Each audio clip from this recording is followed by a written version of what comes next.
Hello, Night Seekers. Welcome to Black Screen Horror. Relax, close your eyes, and let the rain guide you into tonight's true scary stories. If you enjoy the journey, like, subscribe, and leave a comment. Now, let the darkness begin.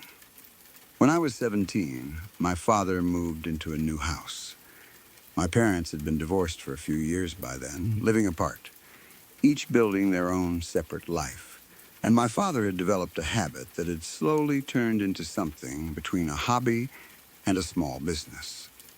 He would find run-down houses, places that had been neglected for years, sometimes decades, and he would buy them cheap, pour months of work into fixing them up, and either sell them for a solid profit or rent them out to families looking for something affordable.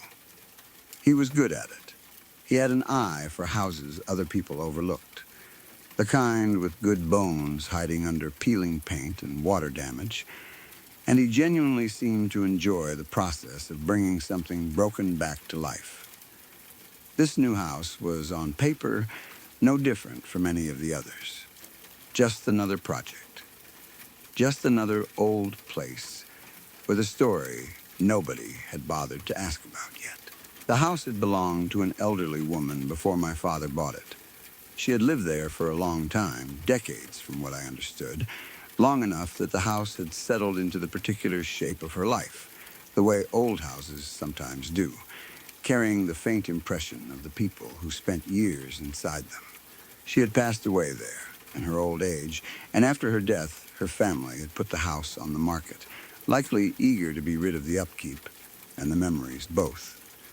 My father bought it not long after, sometime in late autumn, and by winter he had moved in enough to make the place livable, even if the renovations were still very much in progress. I remember the first weekend we stayed over there clearly, partly because it was such an ordinary, unremarkable beginning to something that would end up sticking with all of us for years afterward. My two younger sisters and I packed overnight bags and drove over on a Friday evening, the way we did most weekends when it was our turn to stay with Dad. The house was cold in the way new houses always are before they've been properly lived in, before the heating has settled into a rhythm and the walls have absorbed enough warmth to hold on to it. My sisters shared one of the upstairs bedrooms. My father took the room down the hall, and I had a smaller room to myself near the top of the stairs. The kind of room that still had the previous owner's curtains hanging in it, because nobody had gotten around to replacing them yet. That first night, I had a hard time falling asleep.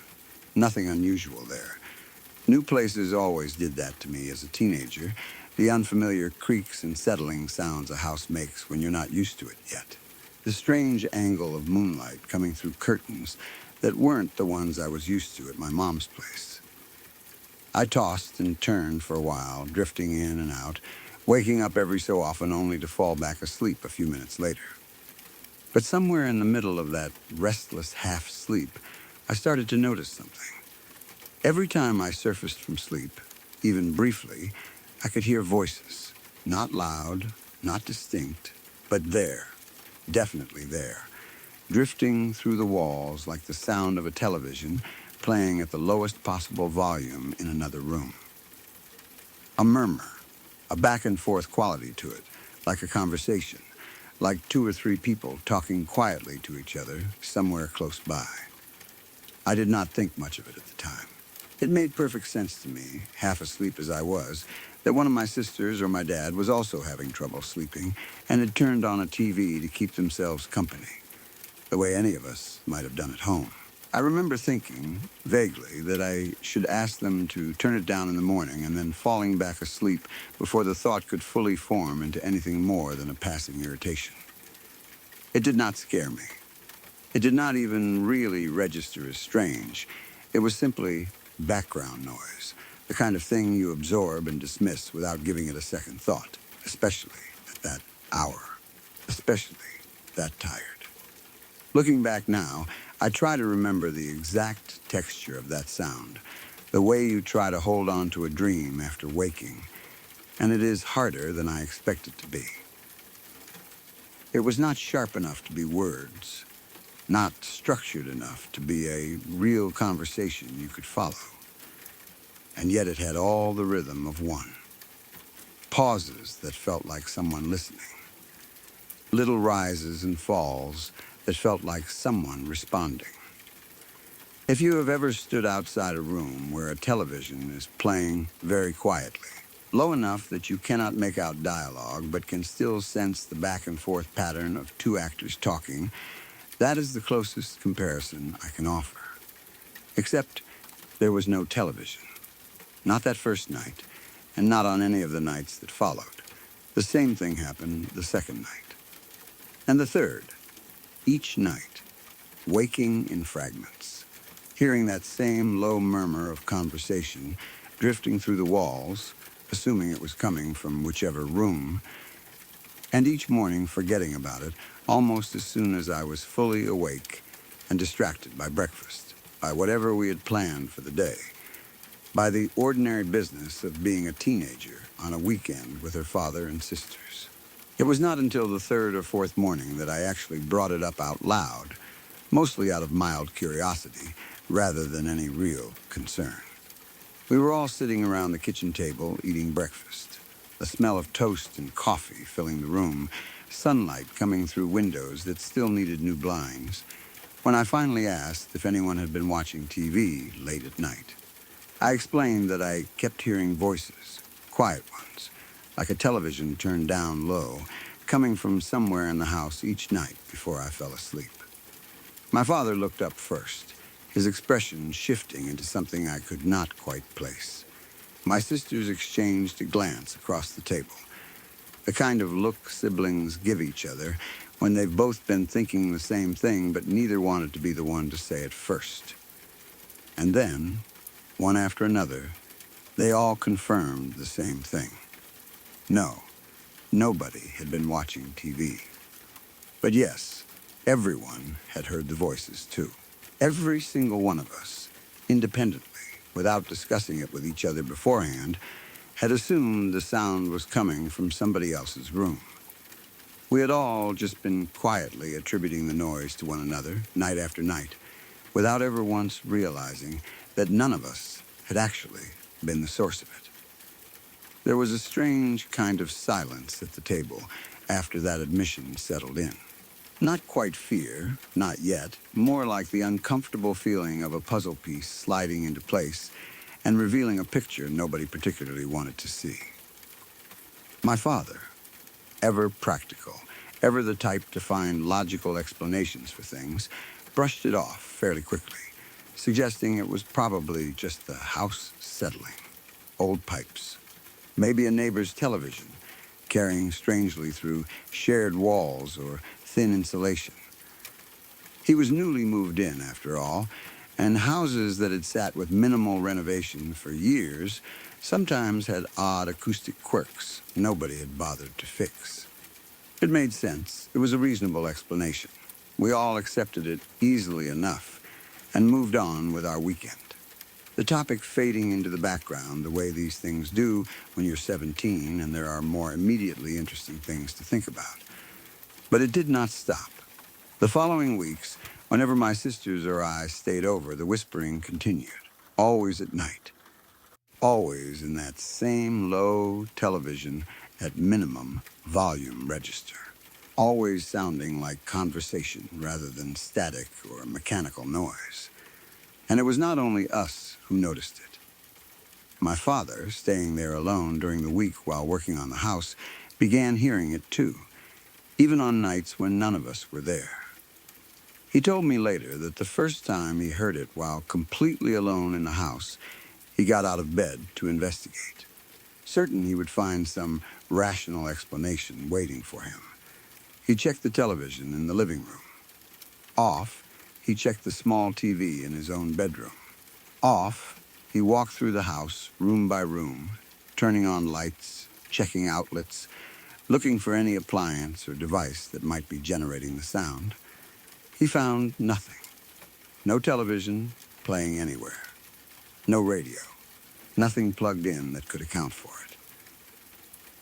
And yet the whispering continued, faint and persistent, seeming to come from everywhere and nowhere at once, the way sound sometimes does in old houses with strange acoustics. Except this did not feel like an acoustic quirk anymore. Not to him, not after searching every room and finding absolutely nothing that could explain it. It was not only our family who experienced it either. My father had friends and extended family over on occasion during those first months, some staying the night in the guest room while helping him with various renovation projects around the house. More than one of them mentioned, unprompted, waking up in the middle of the night to the same faint murmuring sound, the same sense of quiet conversation happening somewhere close by that never quite resolved into actual words.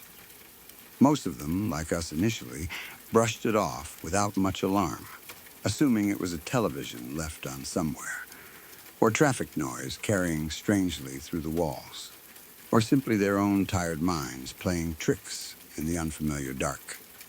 Nobody screamed. Nobody ran out of the house in terror. It was subtle, persistent, unsettling only in hindsight. Once enough people had reported the exact same experience for it to stop feeling like coincidence. One of my father's oldest friends, a man who had helped him on nearly every house he had ever renovated, mentioned it almost casually one afternoon while the two of them were replacing cabinets in the kitchen. He asked, half joking, whether my father had a habit of leaving a radio on somewhere in the house overnight, because he swore he had heard something like talk radio drifting through the walls the last time he stayed over, just at the edge of hearing. Never quite loud enough to make out a single word. My father remembers going very still at that question, the casual way it was asked making it somehow more unsettling than if the man had seemed frightened by it. He asked a few careful follow-up questions, trying not to reveal how much the answer mattered to him, and confirmed that his friend's description matched exactly what the rest of us had been hearing for months. Two conversational voices, low and constant, never resolving into actual speech. Months passed this way. The whispering became something of a running, uneasy joke in our family, the kind of thing we mentioned in passing without dwelling on it too much, half daring each other to investigate further and half hoping nobody actually would. My father, by this point, deep into renovating the house, room by room, floor by floor, had grown used to the sound in the same detached way you grow used to a neighbor's dog barking at odd hours. Unsettling, yes, but not enough to disrupt daily life. Not enough to make him regret buying the place. My sisters and I talked about it between ourselves sometimes, late at night in our shared room, the way siblings do when they want to say something a little frightening but do not want a parent overhearing and telling them they are being silly. We came up with our own small theories, half serious and half meant to make each other laugh instead of worry. Maybe the walls had absorbed sound over the years and were somehow releasing it back, like a recording nobody meant to make. Maybe there was some strange plumbing issue causing vibrations that only sounded like voices if you listened wrong. None of the explanations ever felt quite right, but they gave us something to say to each other in the dark, something that made the sound feel smaller and more manageable than it actually was. My father, meanwhile, had quietly started asking around, the way people do when something nags at them long enough. He spoke briefly with a neighbor or two, careful not to sound as strange as he felt asking the question, and learned only that the house had a long, uneventful history as far as anyone could recall. No prior tragedies, no stories of the previous owner being anything other than a kind, quiet old woman who kept to herself and tended her garden. Nothing in that history offered any explanation for what we were all hearing, which somehow made it feel stranger rather than less so. There was no dramatic backstory to point to.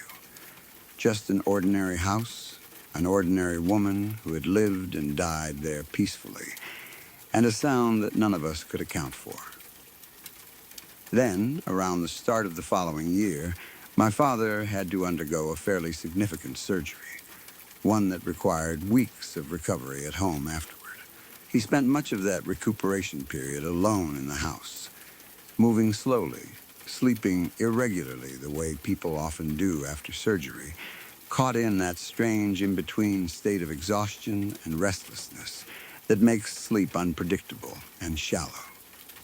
It was during this period of recovery, while he was more vulnerable and more alone in that house than at almost any other point since moving in, that the strangest and most significant part of this story happened. He swears to this day that every detail of what I am about to describe is real. And for what it's worth, I believe him completely. My father is not a man given to exaggeration or superstition. He is practical to a fault, the kind of person who fixes things with his own two hands and trusts logic and evidence over feeling and instinct. He is not someone who tells ghost stories for attention or embellishes details for the sake of a better narrative, which is exactly why what he told me afterward carried so much weight, both for me and for my sisters, when we finally heard the full account. One night, deep into his recovery, sometime around 3 a.m, he woke up suddenly, the way you sometimes do without any clear reason, pulled abruptly out of sleep, by nothing he could immediately identify. And when his eyes adjusted to the darkness of the bedroom, he saw a figure standing beside his bed. It was the shadowy form of an old woman. He described her later as not quite solid, not quite transparent either, somewhere in between. A presence more than a fully defined shape, though he was certain, without question, that what he was looking at was the figure of an elderly woman standing close enough that he could have reached out and touched her had he found the courage to move at all. He said he did not feel the kind of overwhelming terror you might expect from an encounter like that. There was fear, certainly an instinctive kind of fear that comes from the body recognizing something deeply wrong with the moment. But underneath that fear was something else, too. Something closer to recognition. Almost as if some part of him understood immediately who or what he was looking at. The figure looked at him, and then, in a voice he described as quiet, almost gentle, layered with the exact same whispering quality that had been echoing through the house for months, she spoke. "You have a nice family," she said. "Thank you for taking care of my home." And then she turned and walked away, back toward the far wall of the bedroom, her form growing fainter with each step, until she disappeared entirely. As she walked, my father said the sound she made was unmistakably the same whispering murmur that all of us had been hearing scattered throughout the house for months. Not a new sound, not something separate or unrelated. The exact same quiet, conversational murmur, except this time there was a source standing directly in front of him, walking, fading, and finally gone. He did not sleep again that night. He told me he simply lay there in the dark, staring at the spot where she had disappeared, running the moment over and over in his mind, trying to decide whether he had imagined the entire thing, whether the combination of surgery, medication, and exhausted, broken sleep had conjured something that was not really there. But the words stayed with him with a clarity that felt too specific, too coherent, too deliberately kind to have been some random fragment of a dream. "You have a nice family. Thank you for taking care of my home." He told me that in the days that followed, he found himself replaying the encounter constantly, turning it over from every possible angle the way you do with something that refuses to settle into a neat explanation. He considered mentioning it to his doctor, wondering if it might be some strange side effect of the medication he had been prescribed after surgery. But something about the memory felt too clear, too deliberate, too calm to fit alongside the confusion and disorientation the medication sometimes caused.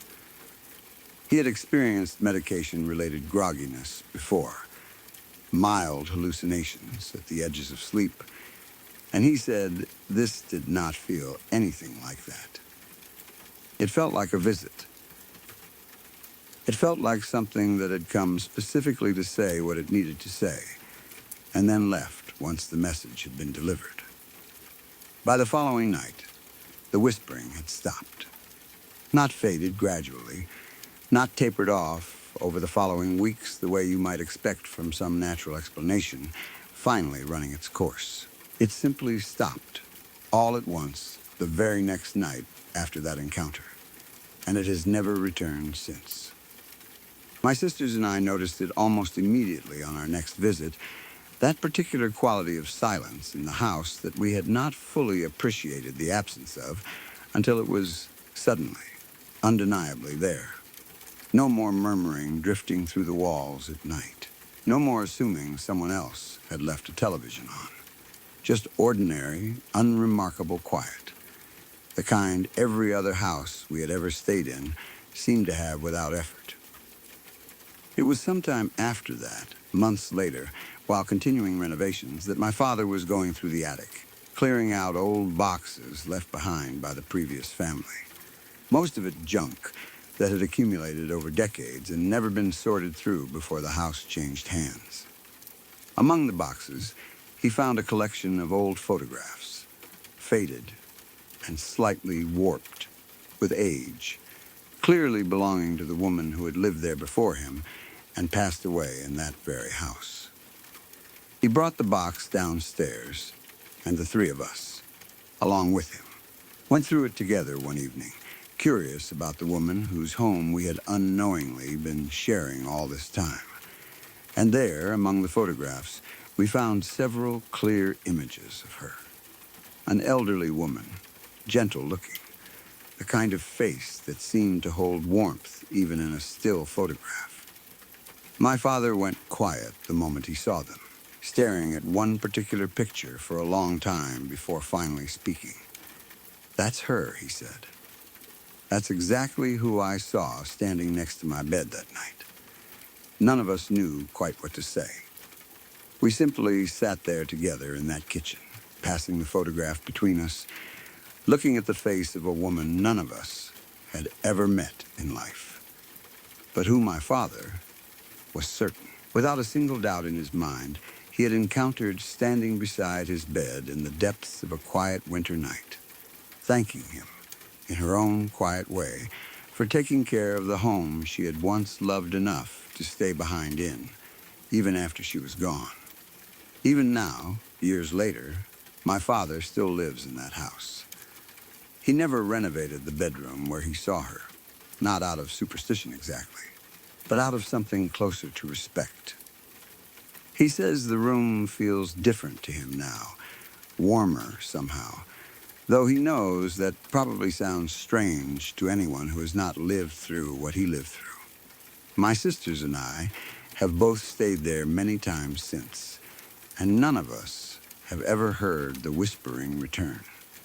Not once, not even faintly, not even on the coldest, quietest nights when a house like that would seem most likely to make its old, familiar sounds. We eventually learned a little more about the woman from a neighbor who had lived on the same street for decades and remembered her well. She had lived in that house for nearly 50 years, the neighbor said, raised her children there, buried a husband there, grown old there, alone in her later years, but never once wanting to leave. She loved that house fiercely, the neighbor told us, the way some people love a place the way others love a person. She used to sit on the porch in the evenings, waving at anyone who passed, and she always said she hoped whoever eventually took over the house after she was gone would take care of it the way she had. My father says he thinks about that a lot. He thinks about the fact that out of everyone who could have ended up buying that house, it was him, a man who spends his life restoring broken places, who ended up there. He does not know if that means anything. He is not the type to believe in fate or grand design, but he says it is hard not to wonder, sometimes, late at night, in that quiet house, whether she somehow knew, whether some part of her recognized in him exactly the kind of person she had been hoping would come along. Someone who would fix what needed fixing. Someone who would fill the house with a family again. Someone who would take care of her home the way she once had. Whatever the truth of it is, whatever combination of coincidence, grief, and exhaustion might explain what he saw that night, my father has never once wavered in his account. He tells it the same way every single time, with the same quiet certainty, the same specific details, never embellished, never exaggerated. And every time he finishes telling it, he goes quiet for a moment afterward. The way people do when they've said something true that they know sounds impossible. Then he simply shrugs and says the same thing he always says at the end. I know how it sounds, but I know what I saw, and I know she was thanking me. My sisters and I have our own quiet ritual now, whenever we visit the house and pass by that particular bedroom door. None of us ever say anything out loud about it, but I have noticed all three of us at different times pause just slightly as we walk past. A small habit none of us ever decided on consciously. Maybe it is simple respect. Maybe it is something closer to gratitude. The same gratitude my father says he felt standing there at 3 a.m, watching an old woman fade quietly back into the walls of the home she loved. Either way, the house has never felt anything but peaceful since that night, and none of us have ever wanted to test whether it might still be listening. This happened to my father when he was still a teenager, back when he lived in the middle of a huge, crowded city. It is not the kind of story he tells at parties or brings up on his own. Most of the time, you have to ask him twice before he even agrees to talk about it, and even then, his voice changes, gets quieter, like the memory itself is something fragile that might break if he speaks too loudly. To this day, decades later, he cannot stand the sight of a Ouija board. He does not just dislike them the way some people dislike spiders or clowns. He genuinely begs people not to touch one, not even as a joke, not even at a sleepover, not even for a laugh at a party. I used to think he was being dramatic. Now I am not so sure. I grew up hearing pieces of this story long before I ever heard the whole thing. It would surface in strange little moments, never as a full account, just fragments that slipped out when something triggered his memory. A commercial for a horror movie on television, and he would suddenly get quiet and leave the room. A friend of mine bringing a board game over for a sleepover in middle school, not even a Ouija board, just something with a similar shape of box. And he would ask, almost too casually, what exactly we were planning to play that night.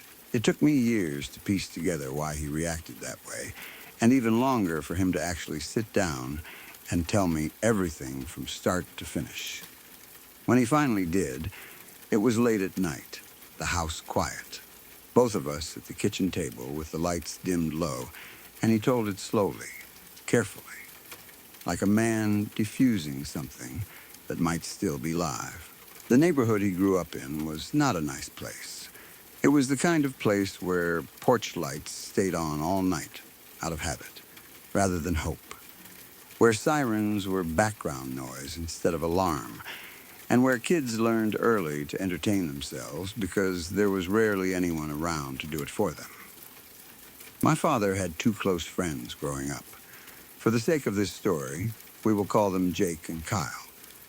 The 3 of them were inseparable in the way that only teenage boys with nothing better to do can be. They were not troublemakers, exactly, not in the way that gets you arrested, but they were bored in a way that made them reckless. And bored teenagers with too much time on their hands have a habit of wandering into places they should not. One of those places was the cemetery. It sat on the route home from school, an old, sprawling graveyard with cracked headstones and leaning iron fences. The kind of place most people hurried past without looking too closely. But for my father and his friends, it became something else entirely. It became their spot. Not in a morbid way, at least not at first. It was quiet there. Nobody bothered them. There were no parents telling them to be home by a certain time, no teachers assigning homework, no noise from the street, just silence, old stone, and each other. It was where they went to escape everything else, to sit and talk and feel. For a little while, like the world outside did not exist. It became a ritual. Almost every day after school, they would cut through the gates and find their usual spot, tucked between two big oak trees that had probably been there since before any of the graves were dug. Kyle usually drove them partway, since his house was close enough that his parents let him borrow the car sometimes, and the cemetery was never really out of the way.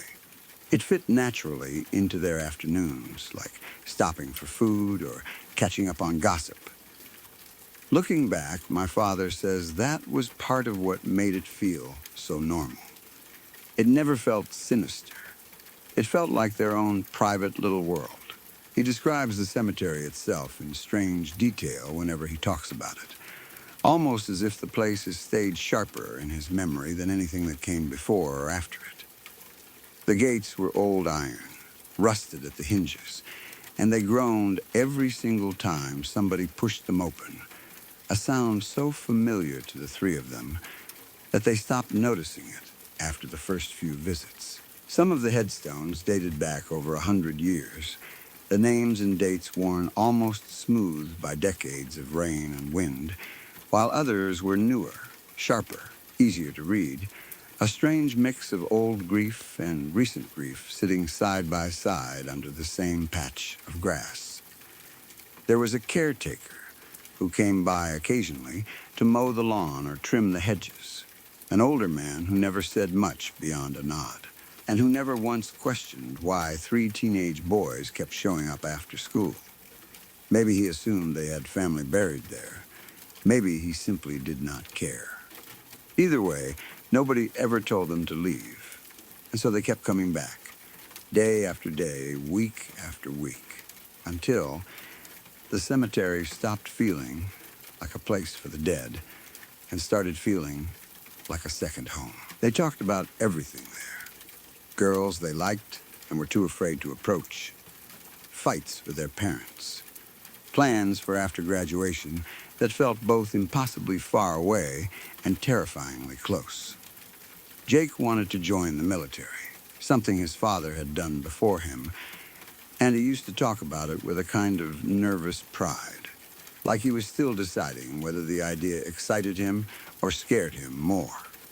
Kyle wanted to move out of the city entirely, somewhere quiet, somewhere with actual trees and actual silence, not the kind of quiet you only get in a graveyard sandwiched between busy streets. My father, for his part, never really knew what he wanted, and he says now that maybe that was part of why the cemetery appealed to him so much. It was a place with no expectations. Nobody there was going to ask him what his plans were. At some point, one of them, my father never says exactly whose idea it was anymore, though I suspect it might have been his own, and he has simply buried that detail out of guilt, brought a Ouija board to their spot. Maybe it was meant as a joke. Maybe it was meant to make their afternoons feel a little more exciting, a little more dangerous, the way teenagers sometimes crave danger just to feel something.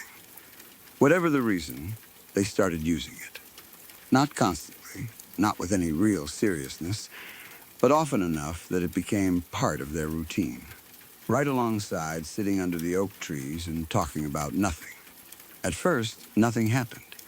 That is the thing my father stresses whenever he tells this story. Nothing happened for a long time. They would sit in a triangle on the grass, fingers resting lightly on the planchette, asking ridiculous questions. Will I pass my math test? Does the girl in homeroom like me back? What am I having for dinner tonight?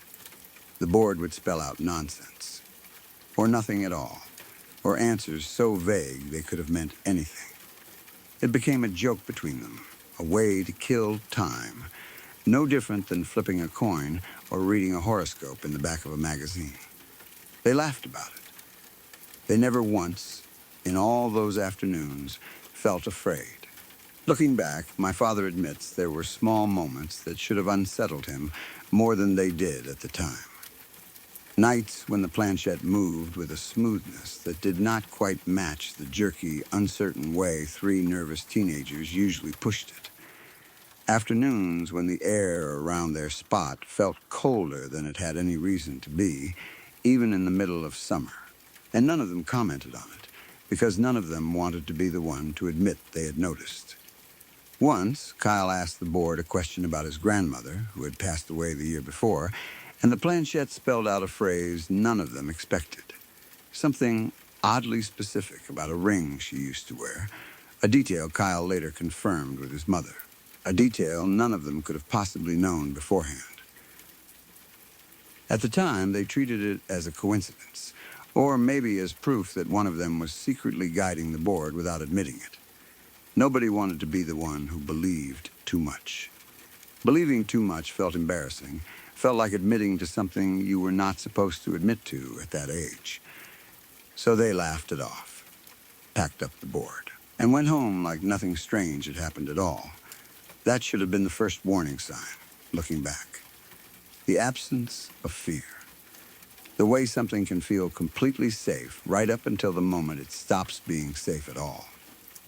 One evening, close to sunset, the 3 of them were sitting in their usual spot, the shadows from the oak trees stretching long and thin across the graves. The board was between them, and they were bored, tossing out one careless question after another. And then, almost as a joke, someone, my father insists it was not him, though I have my doubts, asked the board a question none of them had ever thought to ask before. When would Jake die? He says it did not feel heavy in the moment. It felt like exactly the kind of dark, edgy question teenage boys ask each other to seem brave. The kind of thing you say specifically because it makes the other person laugh nervously and call you messed up. Jake apparently rolled his eyes and told them to hurry up and ask something better. But the planchette moved, slowly at first, the way it always did, drifting in small, aimless circles the way pieces do when hands are pressing down without real intention. And then it moved with purpose, gliding toward the number 1, hovering there for just a second too long before sliding across the board toward the word that meant 7 days. 1 week. For a moment, none of them said anything. Then Jake, ever the one to laugh things off, snorted and said something like, "Well, guess I better make the most of it," and the tension broke apart into laughter. The nervous kind that comes right after something almost scares you, but does not quite manage to. They folded up the board, and the incident became one more story to tell. One more dark little moment folded into the pile of teenage nonsense. They went back to their normal lives. School, homework nobody did. Weekend plans. Girls neither of them had the courage to talk to. My father says he genuinely did not think about it again after the first day or 2. It was a joke. Boards did not actually know the future.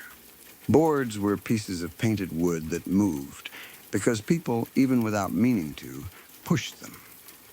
He knew that, believed that, the way any reasonable teenager would. Life continued exactly as it always had. The days that followed were completely ordinary, which is part of what makes the memory so strange to him now. There was a math test on Tuesday that he barely passed. There was a rumor going around school about 2 students getting caught somewhere they should not have been. The kind of gossip that consumed every hallway conversation for a solid week. Jake got a part-time job at a hardware store a few blocks from his house and spent an entire afternoon complaining about how boring it was. How his manager kept correcting the way he stacked paint cans. Kyle was saving up for a new stereo for his car, and he talked about it constantly, describing speakers and wattage in a level of detail nobody else cared about, but everyone pretended to. My father remembers all of these small, meaningless details with unsettling clarity now. The way you remember the last normal moments before something breaks, even if you did not know at the time that anything was about to break at all.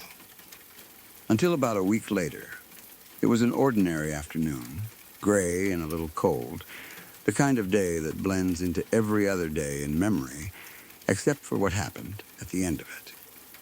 School had let out, and my father walked his usual route home, the one that cut through the cemetery, the one that led to their spot beneath the oak trees. He was not thinking about the board. He was not thinking about the date. He was thinking about nothing more than getting home and maybe grabbing something to eat. As he came around the bend near their usual meeting spot, he saw Jake standing there. Alone, that alone was strange enough to make him slow down. Jake and Kyle almost always arrived together since Kyle drove, but what struck my father more than the fact that Jake was alone was the way he looked. Jake was pale, almost gray, his whole body trembling slightly, his eyes wide in a way my father had never seen on him before, not once in all the years they had known each other.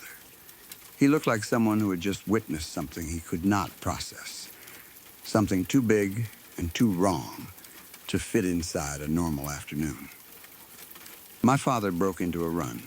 When he reached him, Jake grabbed his arm, his grip so tight it left marks, and the words came out of him fast and broken, tumbling over each other in a panic that did not sound like Jake at all. Kyle got in a bad accident, he said. A car hit them. I think he might be dead. You need to go, right now, to his house and tell his parents. My father did not stop to ask questions. He did not stop to think about how strange it was that Jake seemed to already know all of this, or how he had gotten to the cemetery so fast, or why he himself was not the one running toward Kyle's house. In the moment, none of that mattered. All that mattered was speed. He turned and ran as fast as his legs could carry him out of the cemetery, down the familiar streets, his lungs burning, his mind spinning with images of his friend hurt somewhere, maybe dying, maybe already gone. The run to Kyle's house felt endless, though later he calculated it could not have taken more than 7 or 8 minutes. Time stretched and warped the way it does during moments of true panic, every second dragging out longer than it should, every street corner seeming farther away than he remembered it being. He passed neighbors out watering their lawns who called out to ask if he was okay, and he did not stop to answer, could not spare the breath. His backpack straps dug into his shoulders with every stride, his lungs burned, and somewhere in the back of his mind, a small, cold thought kept repeating itself, over and over, like a second heartbeat. 1 week. It had been exactly 1 week. By the time he reached Kyle's street, he saw the flashing lights before he saw anything else. 2 police cars parked crookedly along the curb outside the house, their red and blue lights washing over the front lawn in slow, rhythmic pulses. His stomach dropped. He did not slow down. He ran straight up the driveway and through the front door without even knocking, his breath ragged, his voice cracking as he shouted into the house. I heard Kyle was hurt. He yelled. Where is he? Is he okay? I saw Jake at the cemetery, and he told me there was a car accident. The words hung in the air for a moment too long. He remembers the silence that followed more clearly than almost anything else about that day. The kind of silence that feels like it has weight, like it presses against your skin. Kyle's parents were standing in the living room, along with 2 police officers, all of them staring at him with an expression he could not immediately place. Confusion, yes, but underneath it, something else, something closer to fear. And then he saw Kyle, standing right there in the living room, alive, upright, A few bruises visible along one side of his face and arm, but very clearly, undeniably alive. Kyle stared back at him with the same confusion as everyone else in the room, and when he finally spoke, his voice was slow, careful, like he was trying to make sense of a sentence that did not fit together. You saw who at the cemetery? My father says that question is the one that has stayed lodged in his chest for the rest of his life. Because Jake had not been at the cemetery.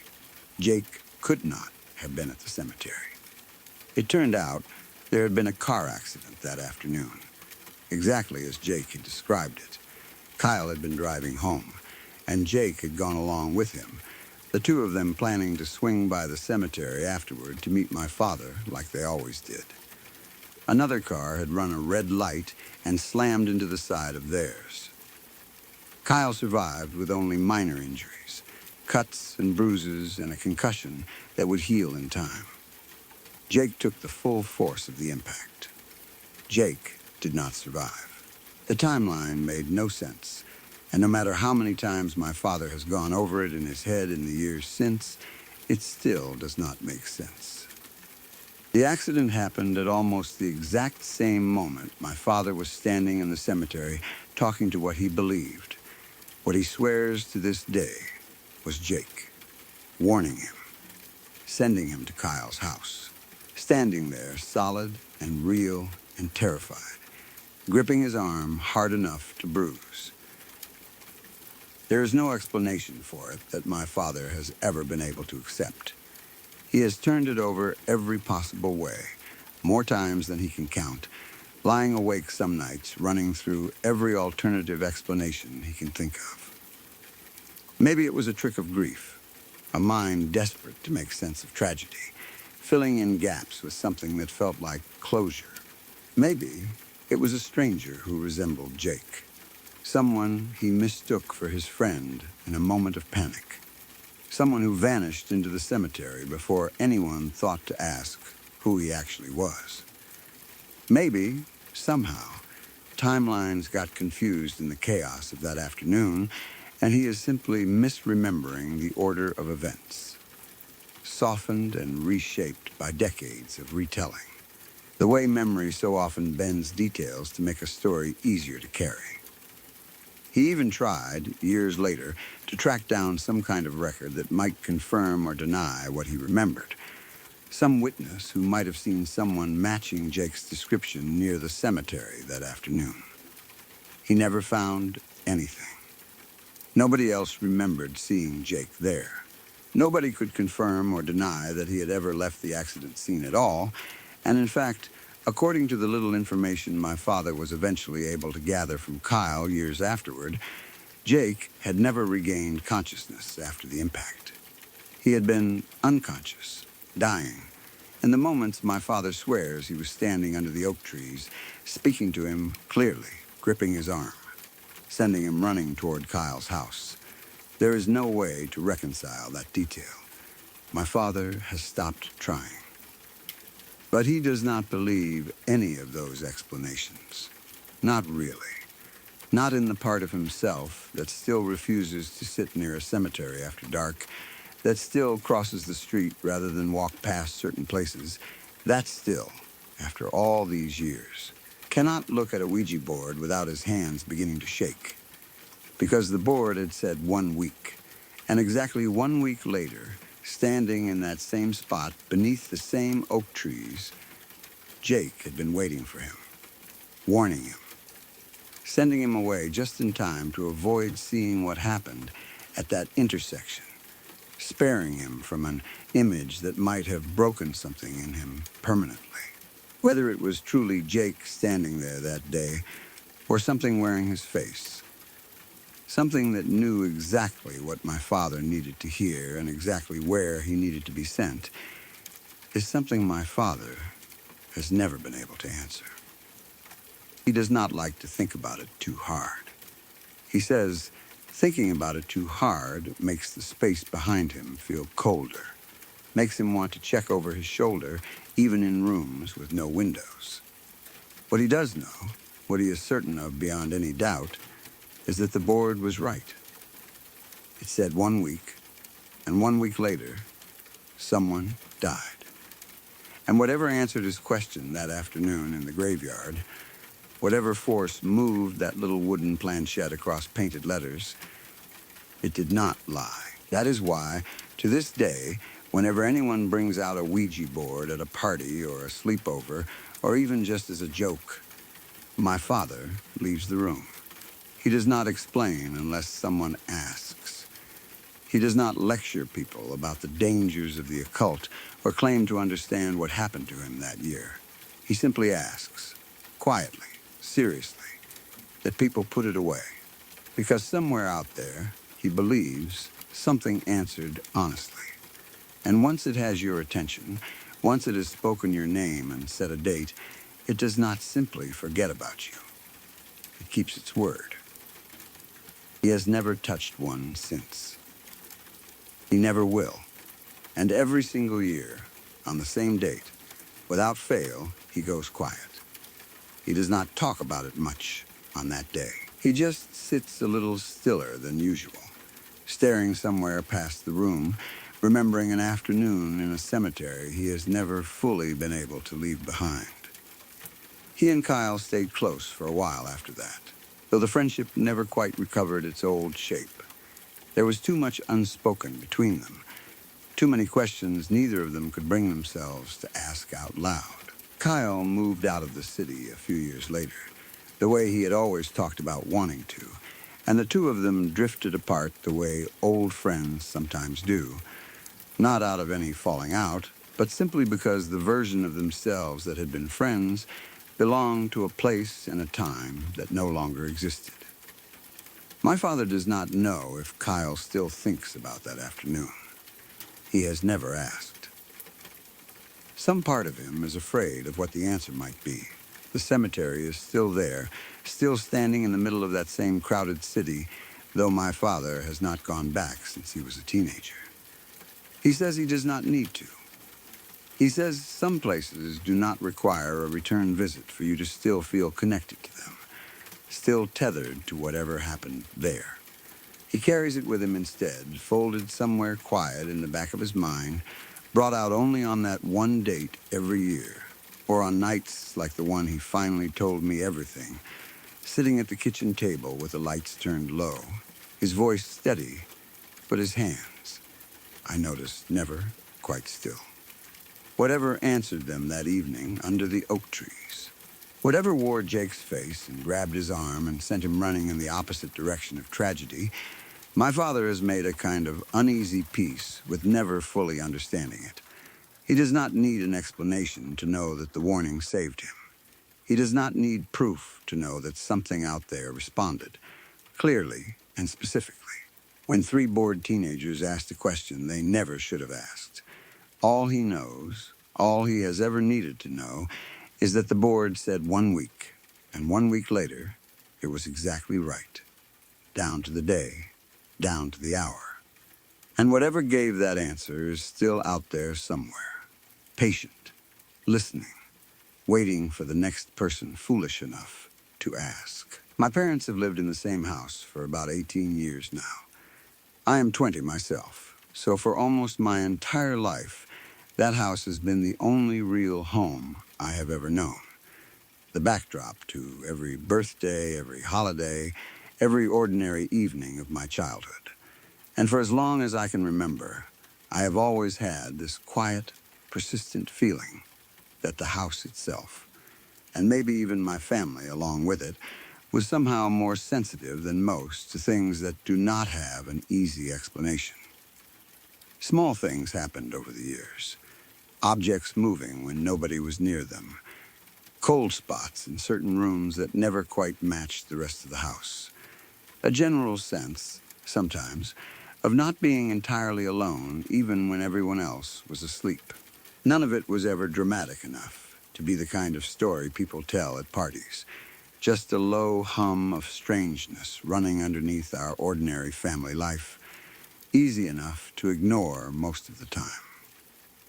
But this particular memory, out of everything that happened in that house over the years, is the one that has stayed with me the most. This is the one that actually scared me. When my younger sister was a toddler, somewhere between the ages of 2 and 5, she went through a period of horrible night terrors. If you have never witnessed a night terror firsthand, it is a genuinely disturbing thing to watch, especially as a child yourself trying to make sense of it. It is different from a normal nightmare.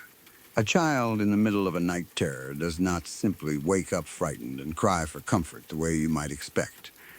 Instead, they remain trapped somewhere between sleep and waking, eyes sometimes open, staring at nothing, thrashing and screaming and crying in a way that looks almost like they are fighting something invisible, something only they can see. My sister went through this almost every single night during that stretch of her early childhood, and it fell into a kind of horrible routine for our whole family. I was around 10 years old during the worst of it, sharing a wall with her room, and I would be jolted awake almost nightly by the sound of her screaming. Not the ordinary crying of a toddler who woke up wanting a glass of water or comfort after a bad dream, but something far more frantic, far more physical. I would hear her kicking against the mattress, her voice rising into that particular register that only young children seem capable of reaching. The kind of scream that makes every adult in the house move at once without needing to be told to. My parents would rush into her room, my mother usually reaching her first, gathering her up, trying to soothe her, speaking softly, rocking her, while my sister continued thrashing and crying as if she could not hear any of it, as if whatever was happening to her existed in some separate space that none of us could reach, no matter how close we got. These episodes would sometimes last only a few minutes, but other nights they stretched on much longer, 10 minutes, 15. My sister crying and kicking the entire time, while my parents did everything they could think of to bring her back to herself. Turning on lights, speaking her name over and over, holding her carefully, trying not to restrain her too much, while also making sure she did not hurt herself flailing against the headboard or the wall. And then, almost as suddenly as it started, it would end. She would go quiet, her small body relaxing all at once, and she would either fall straight back into an ordinary, peaceful sleep, or occasionally wake up briefly, confused and exhausted, before drifting off again within minutes. I used to lie in my own bed during those episodes, listening through the wall, feeling a strange mixture of fear and helplessness that I did not really have the vocabulary to describe at 10 years old. Sometimes I would get up and stand in the hallway outside her door, not quite brave enough to go inside, just wanting to see with my own eyes that my parents were there, that things were, in whatever limited sense they could be, under control. I remember the hallway light spilling out from her doorway, my mother's shadow moving back and forth as she tried to soothe her, my father's voice low and steady in a way that somehow made the whole scene feel even more unsettling rather than less. Because if he sounded that calm, that practiced, it meant this had truly become routine for all of us. It meant we had all, in our own ways, adjusted to something none of us should have had to adjust to at all. The strangest part, the part that always unsettled me, even as a child who did not fully understand what was happening, was that she never remembered any of it afterward. Not a single detail. Every single morning after one of these episodes, she would come downstairs for breakfast, completely unaware that anything unusual had happened the night before. No memory of screaming. No memory of kicking or crying. No memory of my parents rushing into her room in the middle of the night to try to calm her down.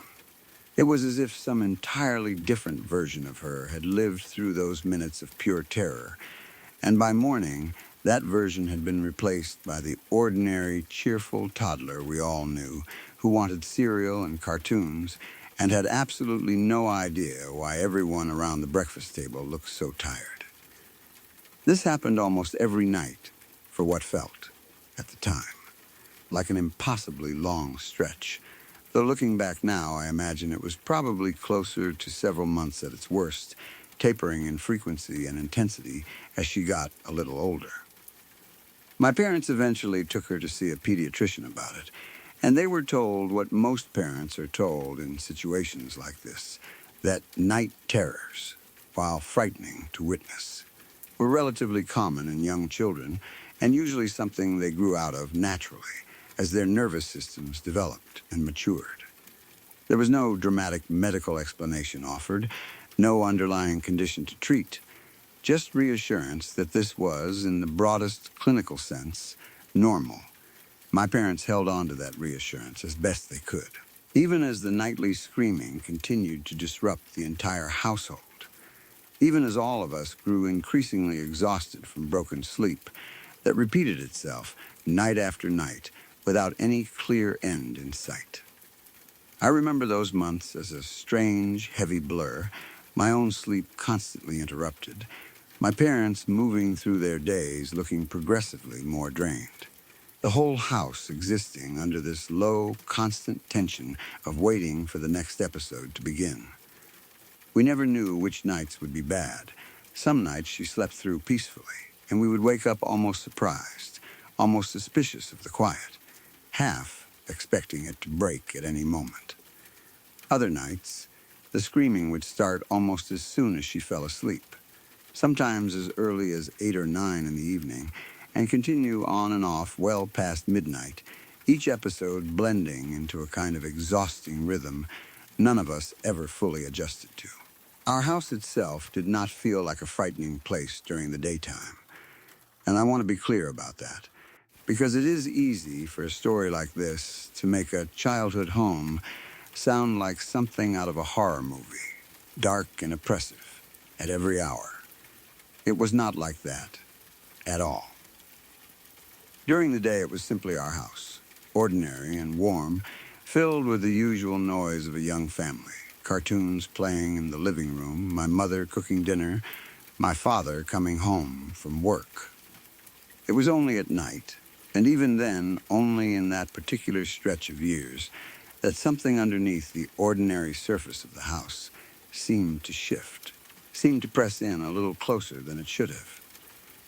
I have wondered since then whether my sister, being so young, so newly arrived into the world in some sense, was simply more open to whatever that something was, more capable of perceiving it than the rest of us, the way children are sometimes said to be before the world teaches them not to notice such things anymore. Then came the night that changed everything, or at least changed the way I understood what had been happening all those months. She was around 4 years old by this point, meaning I would have been closer to 10 myself, old enough to understand more of what was going on, old enough to feel real fear about it, even if I could not have explained exactly what I was afraid of. It was an ordinary evening, no different from countless others before it. We went through our usual routine, dinner, baths, bedtime stories, the whole house eventually settling into the kind of quiet that always felt slightly uneasy by that point, all of us silently bracing for the sound of screaming that had become almost expected. But that night, nothing happened. She slept straight through until morning. No screaming, no crying, no kicking against the mattress, no frantic rush into her room in the middle of the night. Just silence, uninterrupted and complete, the first full night of peaceful sleep any of us had experienced in what felt like forever. I remember waking up the next morning almost disoriented by how well rested I felt, and coming downstairs to find my parents looking the same way, cautiously relieved, almost afraid to comment on it out loud in case acknowledging it somehow broke whatever spell had allowed it to happen. We all sat down for breakfast together, the usual morning routine, cereal bowls and orange juice, and the low murmur of everyone slowly waking up. And at some point during that ordinary breakfast, my mother, still clearly relieved and a little amazed by the peaceful night, turned to my sister and asked her, in the light, curious tone you might use with any small child, how come she had slept so well. My sister, 4 years old, completely nonchalant, barely even looking up from whatever she was doing with her spoon, answered without any hesitation at all.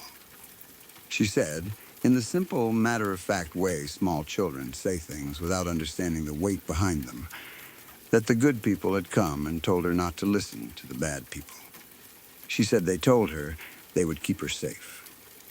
I remember the exact moment that sentence landed in the room. My mother's expression shifted almost instantly. That easy, relieved morning mood draining out of her face and being replaced with something far more alert, far more careful.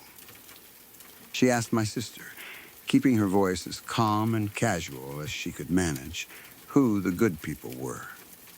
My sister just shrugged, the way toddlers shrug at questions that do not interest them very much, and went right back to eating her cereal, completely unbothered, completely unaware of the effect her words had just had on the rest of the table. I was 10 years old, and I remember that moment scaring me more than almost anything else that had happened up to that point in my childhood, more than the screaming itself, more than the night terrors, more than any of the nights I had lain awake listening to my sister cry through the wall. Because up until that breakfast, we had all been operating under the assumption, comforting in its own limited way, that whatever was happening to her at night was something internal, a developmental phase, a quirk of her still-forming brain working through fears and stimulation in ways doctors did not fully understand yet, but nothing external. Nothing that suggested anything or anyone else was actually present in that room with her during those terrifying nightly episodes. But her answer at that breakfast table suggested something completely different. It suggested that from her perspective, whatever was happening during those episodes was not simply an internal struggle playing out in an undeveloped nervous system. It suggested there were, in her mind at least, actual figures present. Bad people, whoever or whatever she meant by that phrase, causing whatever fear and distress had been driving those months of screaming and thrashing. And now, this one particular night, a different group entirely, one she referred to as the good people, had apparently intervened, telling her not to listen to the bad people, promising to keep her safe. I remember asking my mother later that day, once my sister had wandered off to play, completely unconcerned with the conversation she had just accidentally triggered, what she thought it meant. My mother did not have a good answer. None of us did. We turned the phrase over for days afterward, trying to find some innocent explanation, some influence from a cartoon or a book or an overheard conversation that could account for the specific language my sister had used. But we could not think of anything. She was 4. Her vocabulary, while advancing quickly the way it does at that age, was still fairly simple, still mostly limited to describing concrete, immediate things. The phrasing she used, the good people came and told me not to listen to the bad people, felt oddly formal for a child her age, oddly specific. Almost as if she were repeating something she had genuinely been told, rather than inventing it herself out of imagination. We even sat down and tried to recall every show she had been watching around that time, every book we had been reading to her before bed, searching for any phrase remotely close to what she had said. Nothing matched. Her shows at that age were simple, colorful, filled with songs and basic morals about sharing and kindness. Nothing that dealt in any concept resembling good people and bad people locked in some kind of ongoing conflict over her safety. Her bedtime books were equally innocent, picture books about animals and counting and family, nothing with even a hint of the kind of language she had used that morning. My mother even asked her preschool teacher, carefully, casually, whether anything unusual had come up in class, any stories or lessons involving similar themes. The teacher had no idea what she was talking about. Nothing in my sister's daily life offered even the faintest thread we could pull to explain where those words had come from. And the timing of it unsettled us the most. It was not simply that she had used strange language completely out of nowhere on some ordinary afternoon. It was that this specific statement arrived directly, immediately, attached to the one single night in months of relentless night terrors when she had actually slept peacefully through until morning. If it had been some passing comment on an unrelated day, we might have dismissed it far more easily as childish imagination, the kind of thing kids say constantly without any deeper meaning behind it. But the direct connection between her explanation and the sudden, complete absence of her usual screaming made it impossible to dismiss quite so easily, at least for me.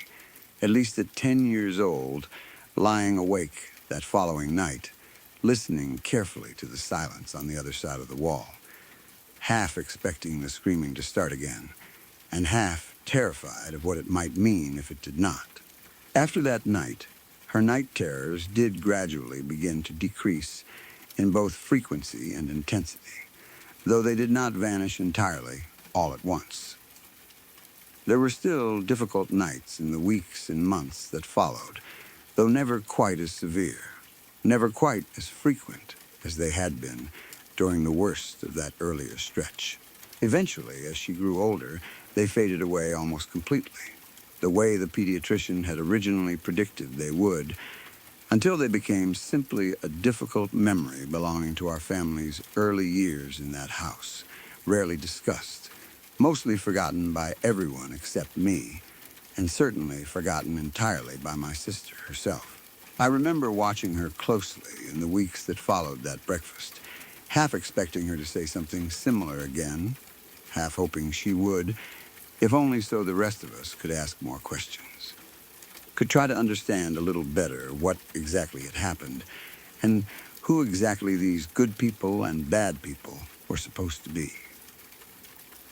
But she never brought it up again on her own, not once, and whenever my mother tried gently steering conversation back toward it in the days that followed, my sister simply looked at her blankly, already having moved on entirely, the way small children do, living so completely in the present moment that even something as strange as what she had said barely registered as worth holding on to. She has no memory of any of it now. I have asked her about it several times over the years, gently, casually, trying not to plant ideas or lead her toward an answer, and every single time her response has been the same. She remembers absolutely nothing about the night terrors themselves, nothing about the screaming or the thrashing or the nights our parents spent rushing into her room trying to calm her down. And she certainly has no memory of that breakfast conversation, no memory of ever mentioning good people or bad people, no memory of promising anyone had told her she would be kept safe. When I have brought it up to her as an adult, she just looks at me with the same mild confusion she probably had as a 4-year-old being asked about it in the first place, entirely unaware that her own 4-year-old self once said something that has stayed lodged in my memory for a decade, something that still occasionally surfaces in my thoughts late at night when the house is quiet and I happen to be lying awake. My parents remember it too, though they rarely bring it up unprompted the way I sometimes do. When I have asked my mother about it as an adult, she admits it unsettled her deeply at the time. Admits she thought about that specific sentence for years afterward, without ever landing on an explanation that felt satisfying. She has her own theories, some more comforting than others, ranging from some kind of half-remembered dream logic a small child might construct without any real external cause, to something closer to what I have always privately suspected, that something in that house, something present alongside our family for all these years, genuinely did intervene that particular night, and that my sister, Too young to filter her experience through fear or disbelief the way an adult might, simply reported exactly what had happened to her in the plainest, most honest language a 4-year-old had available. My father, for his part, has always been a little more reluctant to discuss it. Not because he dismisses it outright, but because I think it genuinely unsettles him in a way he prefers not to dwell on too much. He was the one, more often than my mother, who would be the first into her room during the worst of the screaming. The one who spent the most nights physically holding her through those episodes, feeling her small body thrashing against him with a strength that always seemed slightly too much for a toddler her size. When I have brought up that breakfast conversation with him over the years, he tends to go quiet for a moment, the way people do when a memory catches them off guard, and then usually says something brief, something like, "Yeah, that was a strange one," before steering the conversation toward something else entirely. I have never pushed him further on it. Some part of me understands that he lived through those months even more directly than I did, and if he needs to keep a little distance from the memory, that is his right. I think about that house differently because of that one breakfast conversation. 18 years my parents have lived there, and in that time there have been other small, strange moments scattered throughout. Nothing as vivid or as memorable as this one, but enough accumulated over the years to keep that same quiet suspicion alive in the back of my mind. The sense that something in that place pays closer attention than most houses do, watches a little more closely, and, apparently, on at least one specific night, decided to step in. There were other things, smaller things, that happened in that house over the years that I only really started connecting back to that one breakfast conversation once I got older. Objects that would go missing for days and then reappear in places we had already searched thoroughly, exactly where they should have been the whole time. Doors that would be found open in the morning that everyone distinctly remembered closing the night before. A cousin who stayed with us for a summer once and mentioned, almost in passing, that she sometimes felt like someone was sitting on the edge of the guest bed at night, though she never seemed frightened by it, more curious than anything else. None of these moments were dramatic on their own. None of them would make for a story worth telling by themselves. But taken together, layered on top of the memory of my sister's night terrors and that one strange, unexplained night of peace, they have always felt like pieces of the same larger, quieter pattern running underneath our family's time in that house. Something present, something aware, something that occasionally, for reasons we will never fully understand, chose to make itself known in small, careful ways. I do not know what the bad people were, in whatever internal or external sense my sister meant them. I do not know what the good people were, either, or why they chose that particular night, out of so many identical nights of screaming and fear, to finally intervene. I do not know if any of it was real in the way adults typically define real, or whether it was simply the strange, half-formed logic of a very young child's mind processing months of exhaustion and fear into a story simple enough for her to understand and repeat over cereal, one ordinary morning. But I know what I heard her say. I know the exact tone of her voice when she said it. Casual, unbothered, completely unaware of the weight behind her own words. And I know that for one single, unexplainable night, in the middle of months of relentless, terrifying screaming, my little sister slept peacefully. And when asked why, she told us, without hesitation, that someone had promised to keep her safe. She is an adult herself now, with no memory whatsoever of any of this, living her life completely unburdened by a story that has quietly followed me around for a decade. Sometimes I wonder if that is its own small mercy, that whatever happened to her during those years, whatever she experienced during those months of screaming and that one night of unexplained peace, none of it left any lasting trace on her conscious memory at all. She gets to move through the world without carrying any of it. I am the one who carries it instead, the one who still occasionally lies awake at night in my own apartment now, far from that house, remembering the exact sound of her voice at that breakfast table, wondering, the way I have wondered for 10 years, exactly who the good people were, and whether they are still there, in that house my parents still call home, quietly keeping their promise. This one is not paranormal, not a ghost story or anything involving spirits or things that go bump in the night, but it still gives me shivers every single time I think back on it, even now, decades later. When I was 9 years old, a friend of mine and I went to our local playground one ordinary afternoon. The kind of afternoon that felt completely unremarkable, right up until it very suddenly was not.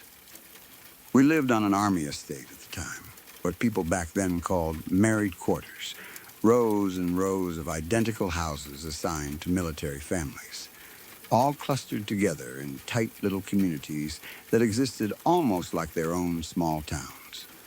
Because so many families with young children lived there, the estate was scattered with playgrounds, small patches of grass, with swings and slides and climbing frames set up every few streets, close enough that kids could walk to one without needing an adult to drive them. It was the kind of environment where everyone more or less knew everyone else, or at least recognized the faces, because so many of the families were tied together through the same base, the same routines, the same sense of shared, temporary community that always seemed to define life on those estates. Looking back, I think that particular kind of community was part of what made the whole thing so unsettling once it happened. Estates like ours ran on a certain unspoken trust. Families came and went as postings changed, but while they were there, everybody more or less looked out for everybody else's children. Neighbors kept half an eye on kids playing outside their windows. Mothers waved to other people's sons and daughters riding bikes past their gardens. It was the kind of place where a strange face still stood out eventually, but where, in the meantime, a friendly adult approaching a group of children did not automatically register as something to fear, because so much of daily life there already ran on that quiet assumption of safety in numbers, safety in shared circumstance, safety simply in living inside the same fenced community as everyone else's family. That particular afternoon, my friend and I had walked over to the playground closest to our houses, the one we went to most often, swings on one side, a rusting slide on the other, the grass around it worn thin and patchy from years of kids running across the same paths day after day. We climbed onto the swings, the chains cold under our hands the way they always were, no matter what season it was, and started talking about the kind of things 9-year-old girls in the 80s talked about. Madonna, ponies, whatever cartoon had been on television the night before.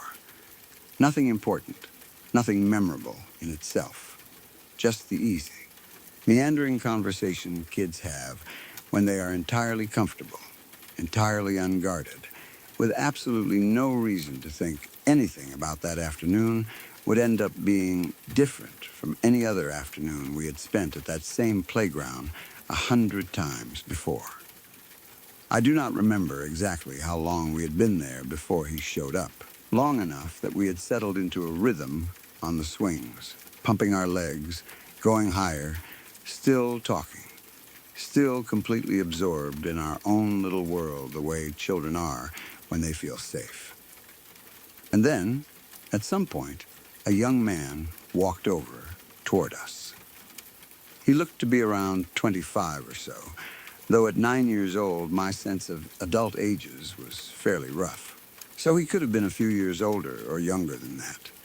He was not someone either of us recognized immediately, but on an estate like ours, unfamiliar faces were not automatically alarming.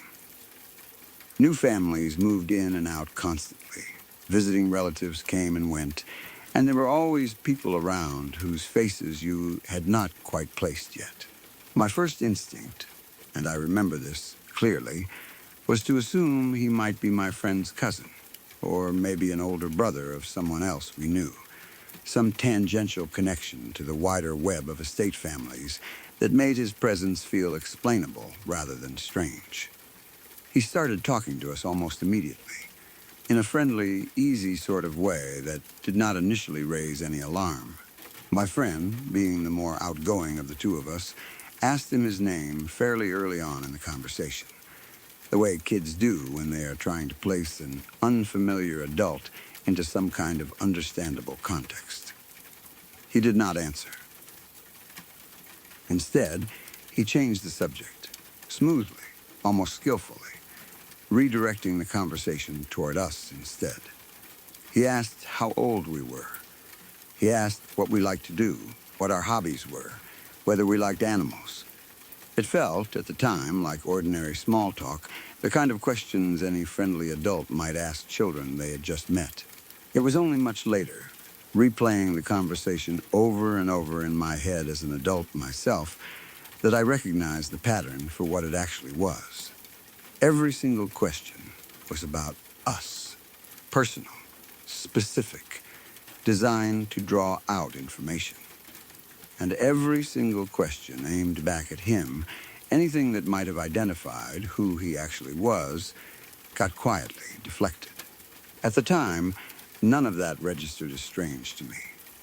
I was 9. I had been raised to be polite to adults, to answer their questions, and nothing about his tone or his manner suggested anything sinister. He seemed relaxed, easygoing, the kind of adult who seemed comfortable talking to kids in a way that, again, only in hindsight, feels like its own kind of red flag. He kept the conversation going smoothly, kept us engaged, kept us right where we were on those swings instead of drifting off to do something else, and neither my friend nor I thought anything of it. We just kept swinging, kept answering his questions, kept enjoying what still felt, on the surface, like a perfectly pleasant afternoon. Even now, I find myself trying to picture him clearly, and the details slip away more than I would like. I remember an overall impression more than specific features, an average build, average height, nothing that would have made him stand out in a crowd or on a street. That, too, is something I have thought about often as an adult. How unremarkable he looked. How easily he could have blended into any group of young men on the estate, visiting a relative, waiting for a bus, walking home from somewhere. There was nothing about his appearance that marked him as dangerous. Nothing that would have justified pulling my friend and me away from him on sight alone. He simply looked like an ordinary person, which is, I have come to understand, exactly the point. Whatever was wrong with that afternoon was never visible on the surface. It only became visible once his hands did not do what hands are supposed to do. Then he started pushing me on the swing. I remember this shift clearly, the way the interaction changed from him simply standing nearby, talking to him physically, involving himself in what we were doing. He walked around behind me and started giving me pushes, the way an adult might push a much younger child who could not yet pump their own legs high enough. I was 9. I did not need help swinging. I had been perfectly capable of getting myself as high as I wanted long before he ever showed up, and being pushed by a stranger, an adult I did not know and whose name I still did not have. Felt uncomfortable in a way I could not fully articulate at the time, but felt very strongly regardless. I told him to stop. I remember my voice, the flat, slightly annoyed tone of a kid who is used to being listened to when she says something clearly enough. He did not stop. Instead, his hands started drifting toward my legs, touching them each time I swung back within his reach, lingering there in a way that felt wrong even to my 9-year-old sense of things. A feeling in my stomach that I did not have the vocabulary yet to properly name, but understood instinctively and completely. I was having absolutely none of it. Whatever instinct kicks in inside a child when something crosses an invisible line kicked in hard and fast inside me in that moment. Some deep, unlearned understanding that this was not okay. That this adult, whoever he was, had no business touching me like that. No business being this close. No business at all. So, the next time I swung forward, I kicked him. Hard, right between the legs, with all the force a 9-year-old swinging at full arc could manage, which, as it turns out, is actually considerable. He doubled over, obviously in serious pain, and for one brief moment I felt a flash of satisfaction. The small, fierce triumph of a kid who has just successfully fought back against something that scared her. But that moment did not last.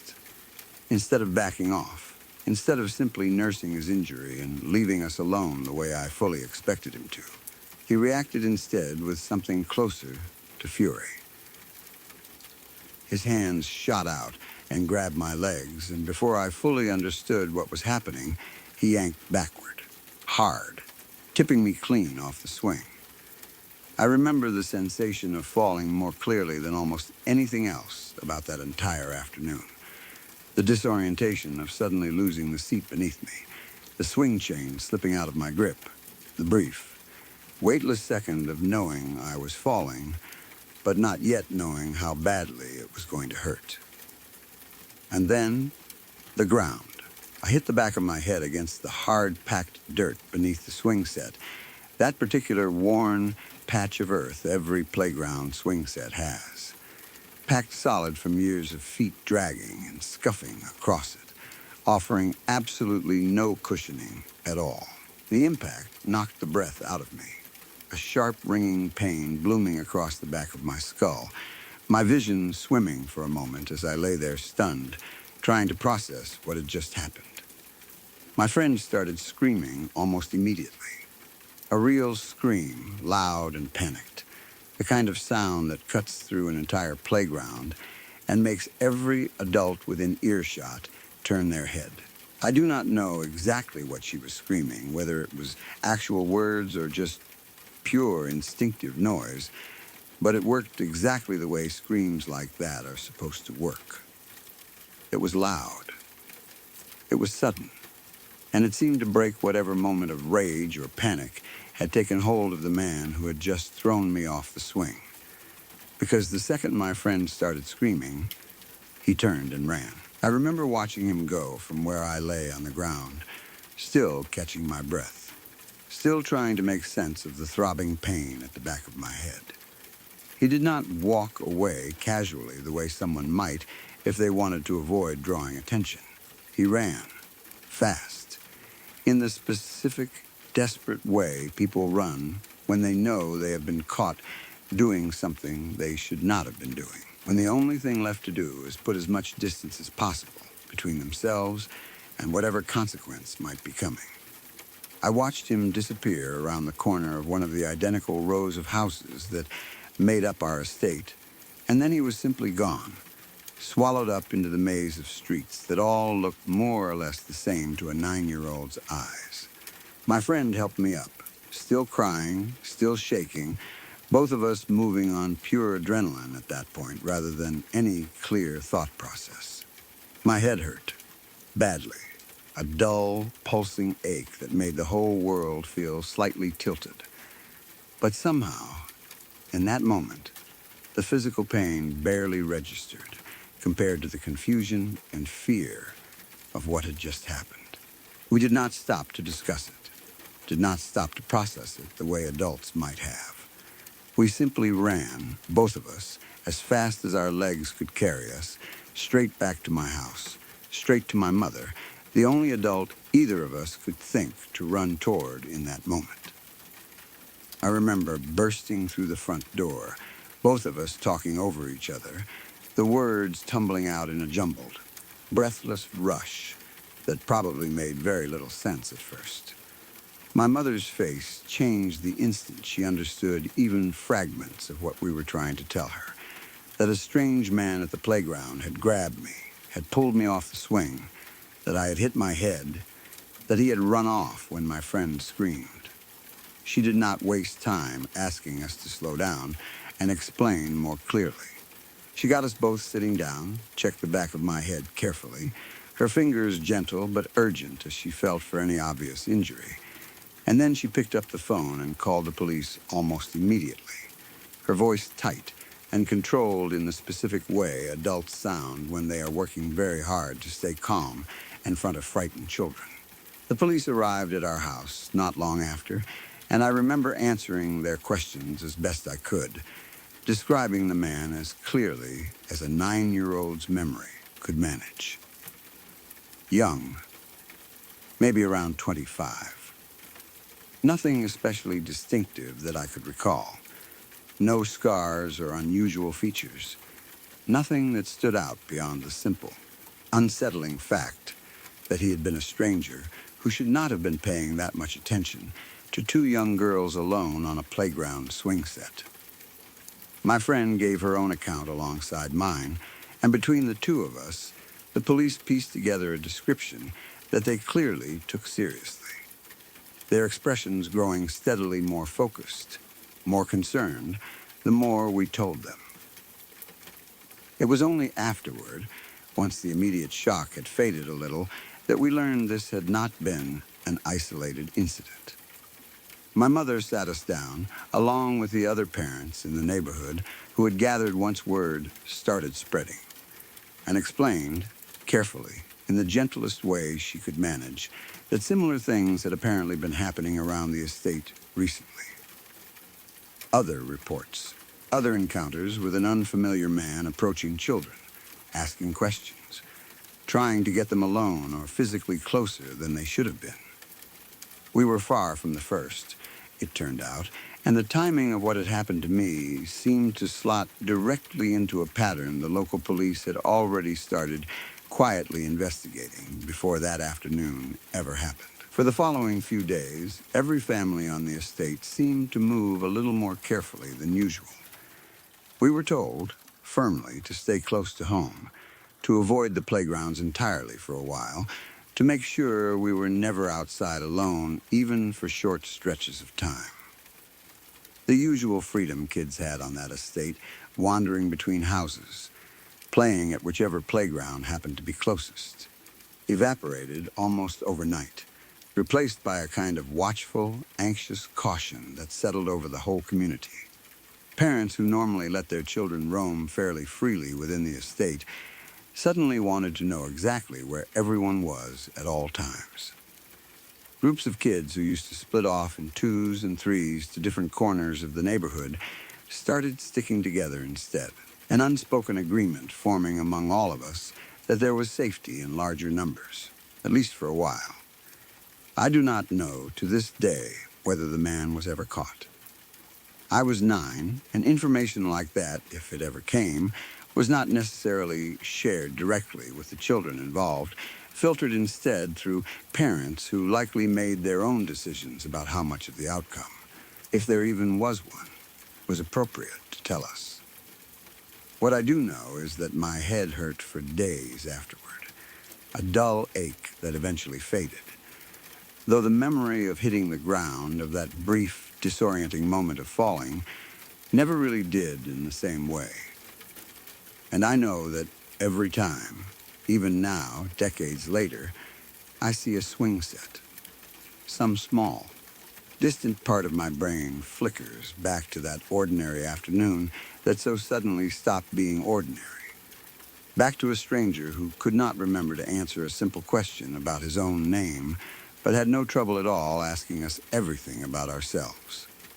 It is strange, looking back on it now as an adult, how close it could have gone in a completely different, far worse direction if my friend had not been there, if she had not screamed the second she did, if I had not, on pure 9-year-old instinct, decided that being touched like that was something worth fighting back against, instead of simply enduring quietly the way children are sometimes taught to do around adults. Any one of those small variables, shifting even slightly, could have turned that afternoon into something far darker than a bruised head and a frightening memory. I think about that sometimes, the sheer thin margin between what actually happened and what so easily could have happened instead, and it is that thought, more than anything else, that still manages to give me shivers all these years later, long after the ache in my head faded, and the swing sets on that old estate became nothing more than a distant memory of a childhood that was, for the most part, otherwise completely ordinary. I have told this story to very few people over the years, and every time I do, I notice the same reaction. People tend to focus first on the fall, on the injury, wincing at the image of a small child hitting the back of her head on hard-packed dirt.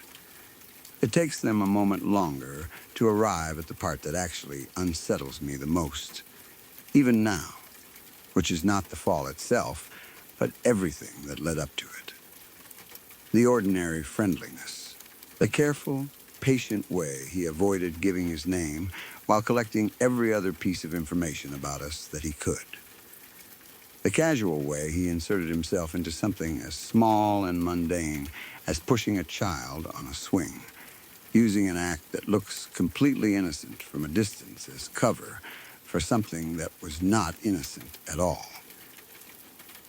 It is that patience, that method, that has stayed with me longer than the pain ever did, because it tells me clearly that this was not some spontaneous, impulsive moment. It was practiced.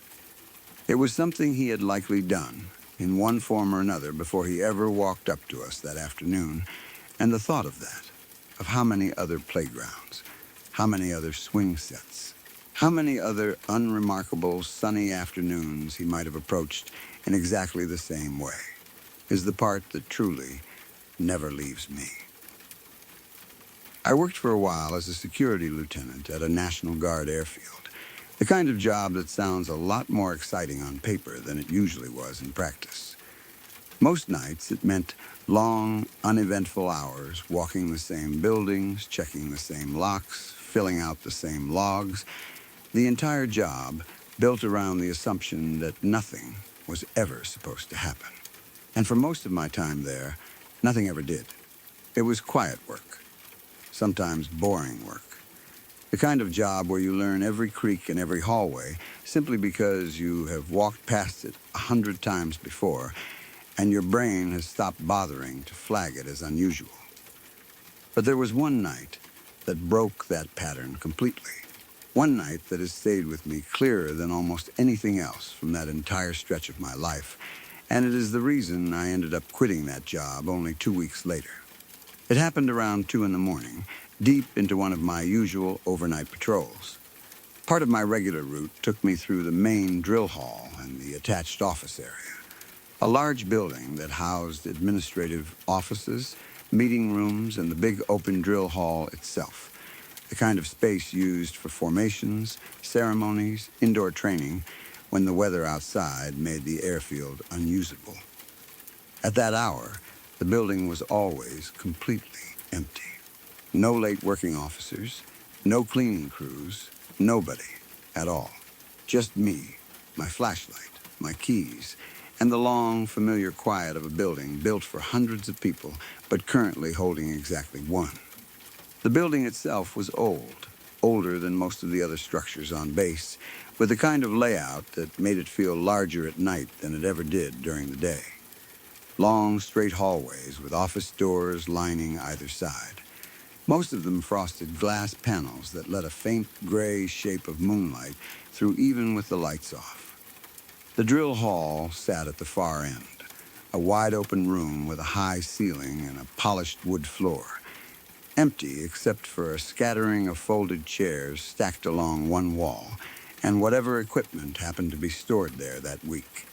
I had walked that route so many times by that point in my employment that I barely needed the flashlight most nights, my feet finding the way almost automatically while my mind wandered toward whatever I planned on doing once my shift finally ended. I went through my usual routine that night without anything feeling off. I checked every office along the main hallway, tried each door to make sure it was locked, glanced through the small windows into the darkened rooms just to confirm nothing was out of place. I walked the length of the drill hall itself, empty and cavernous in the dark, my footsteps echoing slightly against the polished floor. In that particular way, large empty rooms always seemed to amplify sound. Everything was exactly as it should have been. Every door locked, every room empty, every light exactly where I had left it during my last pass-through. It was, in every sense, an entirely unremarkable patrol, indistinguishable from dozens of others I had already completed in that same building over the preceding months. I finished my sweep and started making my way toward the front entrance, ready to head back out and continue the rest of my route across the rest of the base. My mind, if I am honest, was not particularly focused on anything in that moment. It was 2 in the morning, I had already been on shift for hours, and the kind of low-level autopilot that settles into you during repetitive overnight work had fully taken hold. I pushed open the front door, stepped through it, and was in the process of pulling it shut behind me when I heard something that stopped me completely in my tracks. Someone running. Not a vague noise, not something ambiguous enough to write off as a settling building or distant traffic outside. It was unmistakably footsteps. Fast, deliberate. Someone sprinting hard down the hallway behind me, off to the right. Exactly the direction I had just walked from. It was loud enough, close enough, clear enough that every instinct in my body reacted before my brain had even finished processing what I was hearing. I had just cleared that entire building. I had just walked its full length, checked every door, confirmed every room was empty. And now, seconds after stepping outside, somebody was running through it. I drew my sidearm without even fully deciding to. Training takes over in moments like that. Muscle memory doing the thinking your conscious mind does not have time for yet. I shoved the door back open and went running back inside after the sound, shouting for whoever it was to stop, my voice loud and sharp in a way that startled even me slightly as it echoed down the empty hallway. I moved fast, weapon up, scanning left and right as I went, every sense locked on to the direction that sound had come from, fully expecting to find someone, an intruder, a trespasser, someone who had somehow slipped past me during my initial sweep and was now trying to get out before I caught them. The hallway ended at a set of heavy double doors that led out into the motor pool, the area where vehicles were stored and maintained. Those doors were closed, not just closed, but locked, secured exactly the way I had left them during my earlier sweep through the building only minutes before. There was no possible way anyone could have gone through them without me hearing the distinct sound of that lock mechanism, without me seeing them, without some obvious evidence of passage. I stood there for a moment, weapons still raised, staring at those closed, locked doors, trying to make sense of a hallway that had clearly, audibly, had someone running down it only seconds earlier, and yet now stood completely empty, with its only exit sealed shut, exactly as it should be. I turned around and started making my way back toward the front entrance, weapons still drawn, adrenaline still coursing through me in a way that made every shadow along that hallway feel slightly more significant than it probably deserved to be. I cleared every office along the way a second time, checking each door, confirming each lock, peering into each darkened room. Every single office was locked, exactly the way it had been minutes earlier, exactly the way it should have been if nobody had come through since my last check. Every room was empty. There was nothing, no sign at all, of anyone having been in that hallway. And yet, I had heard those footsteps as clearly as I have ever heard anything in my life. By the time I made it back to the front entrance, I had fully convinced myself that I needed to recheck the entire building from top to bottom. Not just the hallway. Everything I went through methodically, room by room, the way I had been trained to do, checking every space I had already checked twice that night. Every office, every closet, every storage room. The drill hall itself, sweeping my flashlight across the open expanse of floor, checking behind equipment, checking every corner where a person could conceivably be hiding. I found nothing. Not a single trace of anyone. No open windows. No unlocked doors that should have been locked. No signs of forced entry anywhere in the building. As far as any physical evidence was concerned, I was and had been the entire time completely alone in that building. It was while making this second, more thorough sweep that I walked into the main drill hall again and noticed something that had not been there, or at least had not been running during my earlier pass through the space. A large, free-standing fan, the kind commonly used to circulate air through big open rooms like that one, was turned on. I remember stopping dead when I saw it, staring at it for a moment, trying to work out whether I had simply missed it being on during my earlier sweep, distracted as I had been by chasing down the sound of footsteps. But I was fairly certain as you can be about something like that in the moment, that it had not been running when I first walked through that same space only 20 or so minutes earlier. Fans like that did not simply turn themselves on.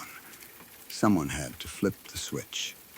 I stood there in that big, empty, echoing room, weapon still in hand, staring at a fan slowly rotating in the dark.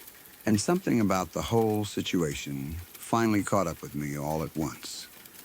The footsteps, the locked doors that should have made escape impossible.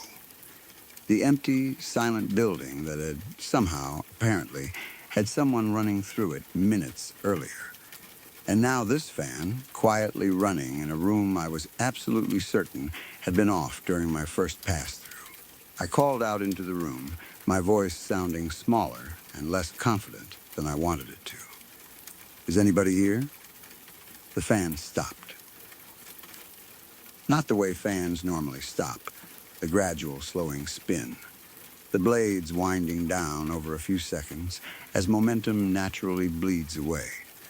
It stopped instantly, completely, like someone had physically grabbed the blades and forced them still in a single frozen moment, like someone had hit the brakes on the entire mechanism the instant I spoke.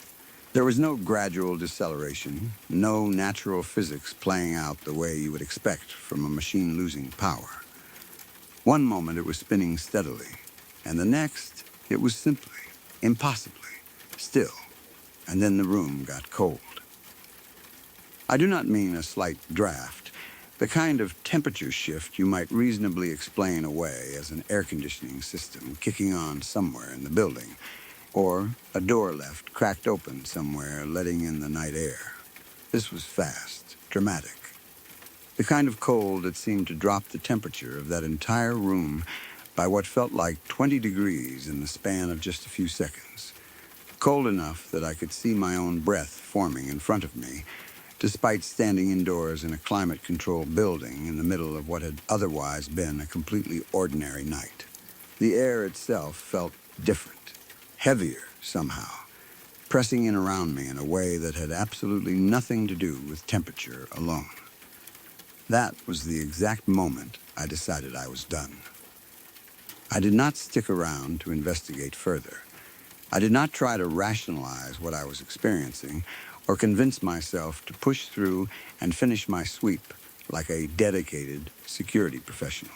I turned around, walked as briskly as my dignity would allow toward the front entrance, and got myself out of that building and back across the street to the main airfield office, where the rest of my shift was based, where there were, crucially, other lights on and other evidence of the ordinary, explainable world still functioning normally around me. Once I was back at my desk, still feeling rattled in a way I genuinely could not shake, I pulled up the security camera footage from the drill hall building, fully expecting, hoping, that the cameras would show me something, anything, that could explain what I had just experienced.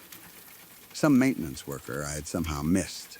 Some malfunction with the fan that made sense in ordinary mechanical terms. Anything at all that would let me file this away as a strange but explainable incident rather than something I had no framework at all for understanding. The footage showed nothing. Just me. Walking through the building, checking doors, moving briskly down the hallway with my weapon drawn. Standing in the drill hall, staring at a fan, backing out of the room and leaving the building. No other figure anywhere in any frame. No shadow slipping past the doorway.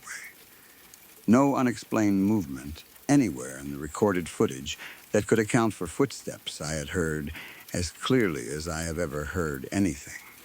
Or a fan turning on and off in ways that defied ordinary physics. Or a drop in temperatures severe enough to see my own breath. As far as the cameras were concerned, I had spent that entire stretch of the night behaving exactly like, in my own words at the time, a crazy security guard reacting to absolutely nothing at all. I sat there at my desk for a long while afterward, replaying the footage over and over, pausing on different frames, zooming in on shadows and corners that turned out to be nothing more than ordinary shadows and corners. Part of me kept hoping that if I watched it enough times, something would finally reveal itself. Some faint shape or flicker I had missed on the first pass. Nothing ever did. The footage remained exactly what it was. A record of one visibly unsettled man walking through an empty building, reacting to things the camera simply never captured. But I know what I heard. I know what I saw that fan do. The impossible, instant way it stopped the moment I spoke into that empty room. And I know, more than anything else, exactly how cold that room got, and exactly how that cold felt. Not just physically, but in some deeper, more instinctive way. The kind of cold that reaches past your skin and settles directly into whatever part of you is responsible for recognizing real danger. I have been in plenty of genuinely dangerous situations over the years. Moments where adrenaline and fear are completely justified by clear physical threats. Nothing among any of those experiences has ever matched the specific, bone-deep terror I felt standing in that drill hall that night, staring at a fan that had just stopped like it had hit a wall, feeling the temperature around me plummet in a matter of seconds, with absolutely no rational explanation available anywhere in reach. I finished out that shift, and the handful that followed it, because quitting on the spot in the middle of the night was never really an option. Not with a job and responsibilities that did not simply pause because I had gotten badly spooked. But something about that night changed the way I approached the rest of my time there. I found myself avoiding the drill hall building during patrols whenever I could reasonably justify it, finding small excuses to alter my usual route, telling myself it was just efficiency even though I knew, somewhere underneath that excuse, exactly why I was actually doing it. I stopped feeling comfortable being alone in that building after dark in a way I had never once questioned before that particular 2 in the morning. 2 weeks later, I put in my notice and left the job entirely. I gave the usual reasons on paper, the kind of reasons that sound professional and reasonable on an exit form. Nothing that would have made anyone raise an eyebrow or ask uncomfortable follow-up questions. But the real reason, the one I have only ever told a handful of people since, was that single night in that drill hall. I could not shake the memory of it. I could not walk back into that building without feeling that same instinctive, physical dread creeping up the back of my neck, without half expecting to hear footsteps somewhere behind me that had no business being there, without bracing myself for a cold that had no earthly explanation at all. I have told this story to a few people over the years, mostly other people who have worked security or law enforcement themselves. People who tend to take these kinds of accounts a little more seriously than most, simply because they have spent enough nights alone in quiet, empty buildings to understand exactly how unsettling that particular kind of silence can become once something breaks it in a way that should not be possible. Every time I tell it, I find myself circling back to the same handful of details, the ones that never stop bothering me no matter how many years pass. The impossible speed of that fan stopping, the specific, sudden severity of that cold, and the simple fact that whatever ran down that hallway behind me that night left absolutely no trace anywhere except inside my own memory, where it has remained vivid and untouched by time, ever since. Every so often I still think about that fan. I have gone back over it in my head more times than I can count, trying to come up with some ordinary explanation that fits. A faulty switch, a power surge, some mechanical quirk that could account for it turning on by itself. None of that ever explains the way it stopped, though. Machines slow down. They do not simply freeze mid-motion the instant a voice speaks into an empty room. That detail alone is the one that has never let me fully rest. The one that surfaces without warning sometimes even now, years removed from that job, whenever I happen to be standing near a fan late at night in some otherwise unremarkable room. I do not know what was in that building with me. I never went looking for an explanation beyond the ordinary ones I already tried and failed to make fit. I only know that whatever it was, it made its presence known clearly enough that I never doubted, not for 1 second afterward, that I had actually experienced something real. 2 weeks was as long as I could make myself keep working there once that certainty had settled in, and I have never regretted the decision to leave. Not even once. Not even on the nights since, when I have found myself missing almost everything else about that job except that one particular building, standing quiet and cold at the far end of an airfield I have not driven past in a very long time. I have always been really freaked out by ghosts and demons for about as long as I can remember having any real concept of what those words even meant. I used to try to talk myself out of it as I got older, telling myself over and over that none of it was real, that it was all just stories, superstition, things people said to explain away ordinary fear in the dark.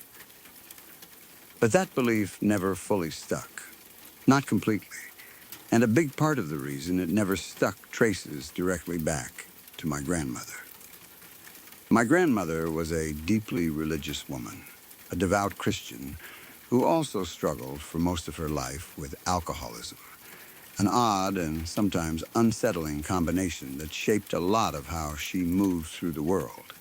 She used to talk openly about seeing things, about sensing demons and dark presences around us, around the family, around the house, speaking about it with the same casual certainty most people use when talking about the weather.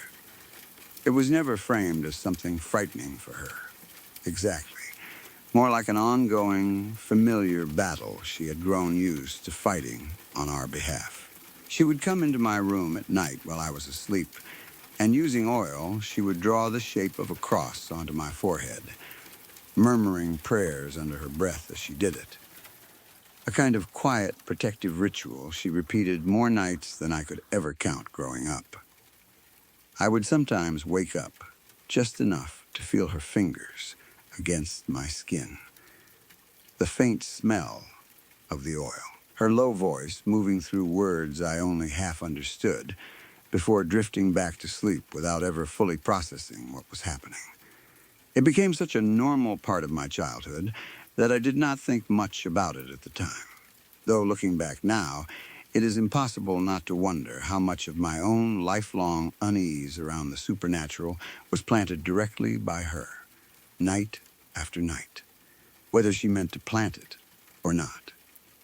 She never explained much about what exactly she was seeing, at least not to me directly, not in a way a young child could really absorb or ask follow-up questions about. Sometimes I would catch snippets of conversation between her and my mother, hushed and serious, my grandmother describing shapes in corners of rooms, or a heaviness she felt settle over certain parts of the house on certain nights. My mother mostly humored her, the way adult children often learn to humor an aging parent's beliefs, nodding along without necessarily agreeing, letting her keep doing the oil and the crosses, because it seemed to bring her some measure of peace, even if nobody else in the family fully shared her convictions. I absorbed all of it the way children absorb everything adults say around them without fully understanding it, filing it away somewhere it would eventually resurface, shaping how I would come to interpret my own experiences years down the line. The first time I experienced something that felt genuinely, deeply creepy, something that still does not have any explanation to this day, happened not long after my great-grandmother's funeral. I was around 6 or 7 years old at the time, young enough that my memory of the day carries that particular hazy, dreamlike quality childhood memories often have, sharp in certain details and completely blank in others. After the funeral, my mother went over to my great-grandmother's house to begin cleaning out and packing up her belongings, the kind of practical, exhausting task that always seems to fall on someone in the family once a person passes away. I went along with her, as young kids often do when there is nobody else around to watch them for the day. My mother mentioned before we went inside that more relatives might be stopping by throughout the day to help sort through things, boxing up furniture, deciding what would be kept and what would be donated or thrown away, the slow, sad business of dismantling a life that had just ended.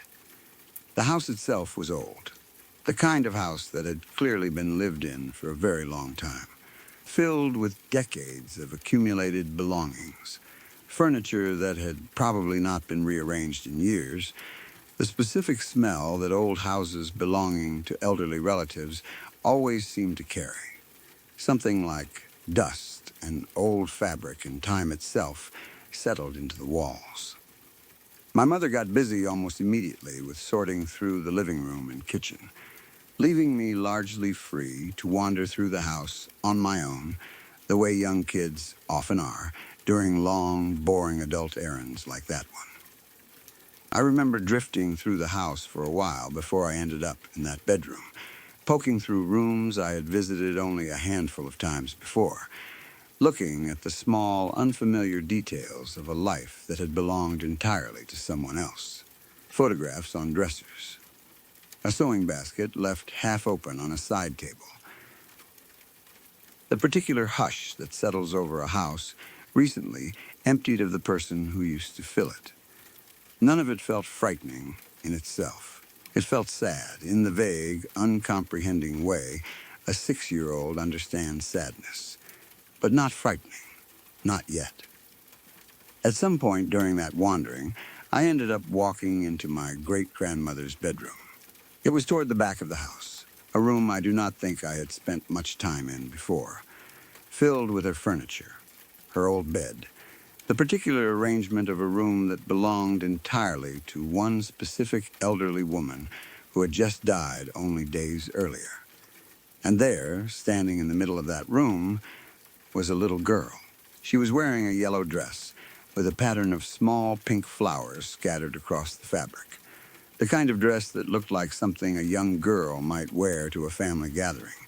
Nothing unusual or alarming about her appearance at all. My first thought, immediate and completely unquestioned, was that she must be one of my little cousins. Our extended family was large, and gatherings like funerals tended to pull together relatives I did not always recognize right away, cousins I saw only a handful of times a year, young enough themselves that keeping track of every face was not something I was particularly good at, even among family. She smiled at me and asked if I wanted to play hide and seek. I said yes, without any hesitation at all.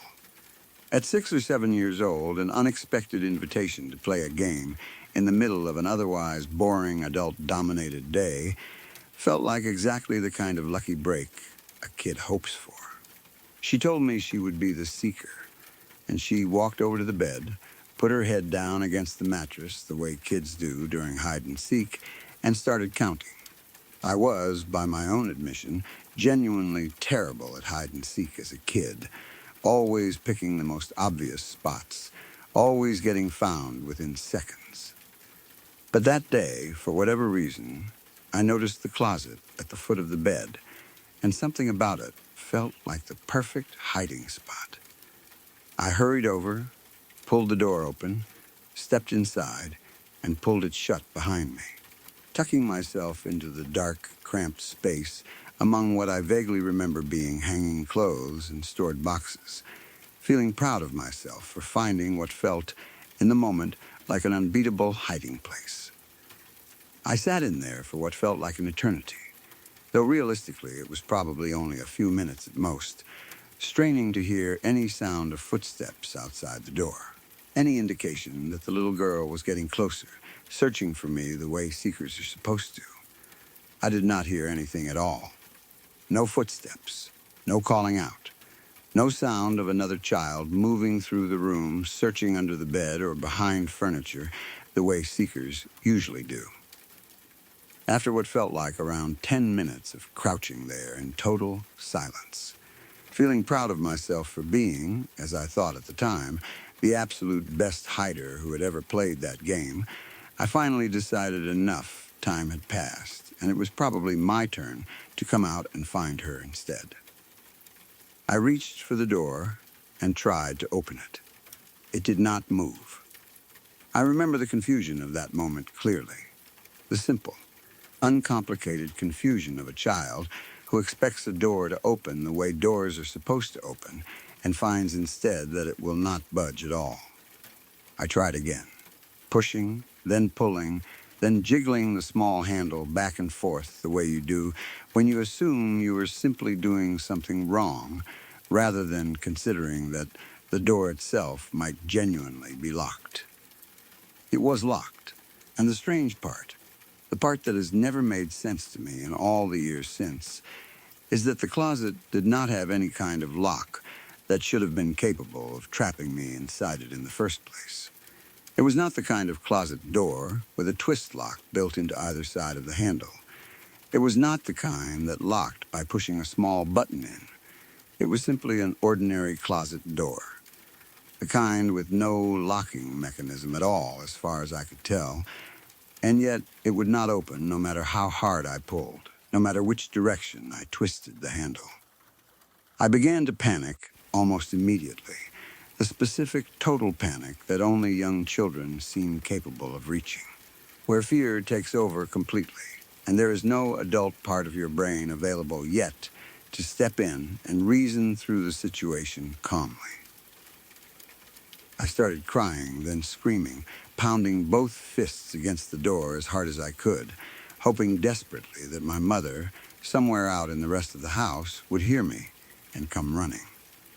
I remember the sound of my own voice in that small, enclosed space, high and frantic, echoing strangely against the walls of the closet in a way that made everything feel even more disorienting. I do not know exactly how long I was trapped in there, screaming and pounding on that door before something started happening to me physically that I still remember with unsettling clarity. My breathing became ragged, fast, almost hyperventilating, the air in that small closet feeling thinner and thinner the longer I stayed trapped inside it. My vision began to darken at the edges, closing in slowly toward the center, the particular sensation of almost losing consciousness that I would only later, as an adult, come to recognize and understand for what it actually was. I remember genuinely believing in that moment, 6 or 7 years old and completely alone, that I was either going to pass out or that something far worse was about to happen to me. And then, right at that exact moment, right as my vision was closing in toward total darkness, the doorknob simply turned on its own. I heard it before I fully registered what was happening. The distinct mechanical click and turn of a knob rotating, followed immediately by the door swinging open in front of me. But there was nobody there. No hand on the doorknob, No little girl standing in the doorway, having finally come to find me. Just the empty bedroom stretched out in front of me, quiet and still, exactly as it had been before I climbed into that closet to hide. And the bedroom door, the one leading out into the rest of the house, was closed, fully shut, exactly the way it would have been if nobody had come in or out of that room during the entire time I had been trapped inside the closet, screaming and pounding on the door loud enough that I would have expected anyone nearby to hear me easily. I did not stop to think about any of that in the moment, did not pause to process how strange it was that the door had opened itself with nobody standing there, or that the little girl who had been counting against that same bed only minutes earlier had simply vanished entirely, leaving no trace of herself anywhere in the room. I just ran. I burst out of that bedroom, down the hallway, moving as fast as my small legs could carry me, desperate to find my mother, desperate to be anywhere except that room and that closet and whatever had just happened to me inside it. Even now, remembering it, I can still picture the shape of that hallway stretched out in front of me. The plastic runner mat catching the light from a window somewhere near the front door, the sound of my own bare feet slapping against it as I ran. I do not remember consciously deciding which direction to go. My body simply knew, some deep animal instinct pulling me straight toward the sound of my mother's voice outside, the way a much younger child instinctively moves toward safety without needing to think it through first. I was so overwhelmed, so completely consumed by fear, that I lost control of my bladder somewhere along that run down the hallway, leaving a visible trail of urine streaked across the clear plastic runner mat that had been laid down over the hallway carpet, the kind of protective covering older homeowners often use to keep foot traffic from wearing down the carpet underneath. I did not even fully register it happening at the time, too focused entirely on getting outside, getting to my mother, getting away from that room.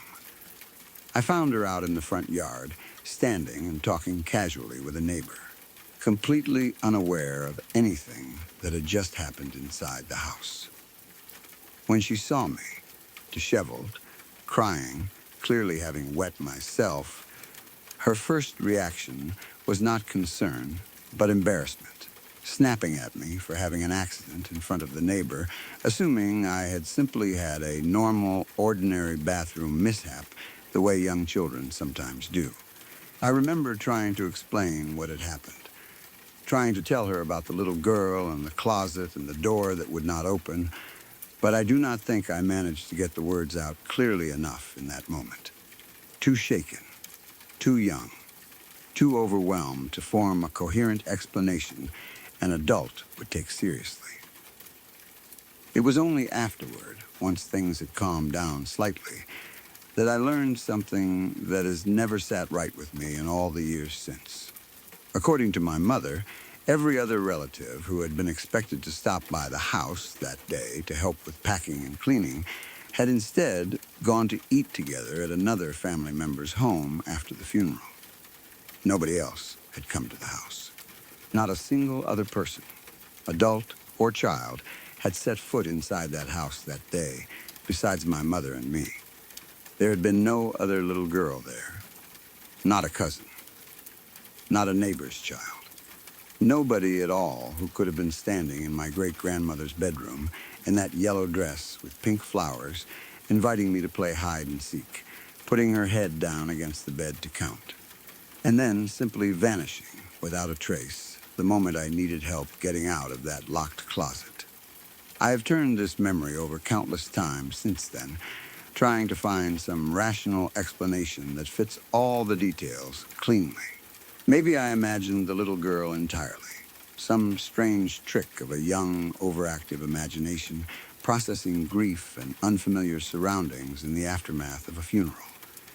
Maybe the closet door had some mechanical quirk I simply did not understand as a 6-year-old, something that could explain both the initial jam and the sudden release. But none of those explanations ever fully account for everything together. Not the specificity of the dress I remember so clearly. Not the fact that the door had no locking mechanism at all, and yet would not open no matter how hard I pulled at it. Not the way it opened entirely on its own, with nobody standing there, while the bedroom door leading out to the rest of the house remained fully shut the entire time. To this day, decades later, I still do not know what happened to me in that closet, in that bedroom, in that house that belonged to a woman who had died only days before. I think about my grandmother sometimes when I remember it, about her oil and her crosses, and her quiet, constant insistence that things existed around us that most people never had to see or acknowledge. I do not know if what happened to me that day was connected in any way to whatever she believed she was protecting me from all those nights she came into my room while I slept. But I know that closet would not open. I know I nearly passed out from fear and lack of air inside it. And I know that whoever or whatever that little girl actually was, she was never there at all, according to everyone else who was supposed to be in that house that day. I never went back into that particular bedroom again for the rest of the time we spent finishing up work at that house over the following weeks. Whenever my mother needed something from that room, I found some excuse to stay in the hallway or the kitchen instead, telling her I was busy with something else, never quite able to explain the real reason without sounding, in my own 6-year-old mind, like I would not be believed. Eventually the house sold, passed on to a family none of us ever met, and I have not thought about setting foot inside it again in all the years since. I do not know what became of that closet, whether whoever lives there now has ever felt anything strange near it, whether the door still sticks the way it did that day or opens as easily as any ordinary closet door should. Some part of me has never wanted to find out. A few years ago, I went through a strange, unsettling series of break-ins that started, of all things, because my apartment complex decided to hire an outside crew to handle some exterior painting work. It sounds like such a mundane detail to begin a story like this with, and at the time, it genuinely was. Nobody thinks twice about a maintenance crew showing up to repaint balconies. It is the kind of thing that happens at apartment complexes constantly.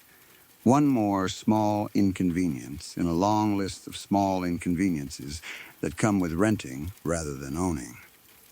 I had no reason at all to suspect that this particular crew, this particular week of routine maintenance, would end up unraveling into one of the most disturbing experiences of my life. The crew itself was a rough-looking group, the kind of men who worked hard, talked loud, and generally carried themselves the way construction and maintenance crews often do on jobs like that. They were not shy about looking at me or the other women in the complex whenever we walked past them heading to or from our apartments. Nothing dramatic, nothing that rose to the level of anything I felt compelled to report at the time, just the regular low-grade catcalling and lingering stares that a lot of women unfortunately learn to simply walk past without much comment, filing it away as an annoying but familiar part of daily life rather than anything worth raising alarm over. Looking back now, I think about how easy it is to talk yourself out of taking those small moments seriously. A comment here, a stare that lingers a beat too long there, and you tell yourself it is nothing, that men like that exist everywhere, that reacting strongly to it would be overkill for something so common. I remember specifically walking past them most mornings on my way to my car, keys already in hand, moving a little faster than I normally would, not because I felt genuinely afraid exactly, but because some small, quiet part of me simply preferred to get past them and be gone before the attention lingered any longer than it had to. I never once connected that low-grade unease to anything that might actually happen later. It was just background noise, the kind every woman living somewhere like that eventually learns to tune out. The complex sent out a notice ahead of time explaining that they would be power washing and then painting the balconies over the following days, and that residents needed to move anything stored out there back inside before the crew arrived. It was a completely standard notice, the kind you skim quickly and then act on without giving it much additional thought. I had a cat at the time, and I lived on the second floor, and because of that, my roommate and I had gotten into the habit of leaving the sliding balcony door cracked open just enough for him to come and go freely between the apartment and the balcony, where his litter box was kept. It was a small, ordinary convenience we had built into our daily routine, something we did automatically without really thinking about it each time. When the notice came about the painting crew, I completely spaced on the fact that we had that slider left partially open. It was such a normal background detail of our living situation that it simply did not register as something I needed to specifically address before leaving for work that day. I went about my morning the way I always did, left for work without giving it a second thought, and it was not until later that day, coming home earlier than my roommate, that the full weight of that small oversight hit me. I walked through the front door that afternoon, tired from work, expecting nothing more unusual than the ordinary business of coming home to an empty apartment. And there, propped up on the ledge of our fish tank, positioned in almost the exact spot that catches your eye first thing when you walk through the front door, was a very personal item of mine. Something I kept tucked away privately in my underwear drawer. Something nobody besides myself had any reason to be handling, let alone displaying prominently in the middle of our living room for anyone to see the moment they walked inside. My first thought, immediate and almost reflexive, was that my roommate must be playing some kind of deeply strange, deeply inappropriate joke on me. It was the only explanation that made any sense in that first split second of confusion, before the actual weight of the situation had time to settle in. I remember standing there, staring at it, half annoyed, already composing in my head exactly what I was going to say to him about it once he got home. But once I actually thought it through a little further, once I considered the timeline and the fact that he had left for work well before I had that morning and would have had no opportunity to set something like that up before I got home, the joke explanation stopped making sense almost as quickly as it had occurred to me. That is when the panic really started creeping in, slow and uncertain at first, the kind of unease that is not yet fully committed to being fear. I walked carefully through the rest of the apartment, checking room by room, looking for anything else out of place, any other sign that someone had actually been inside our home. Strangely, nothing else seemed disturbed at all.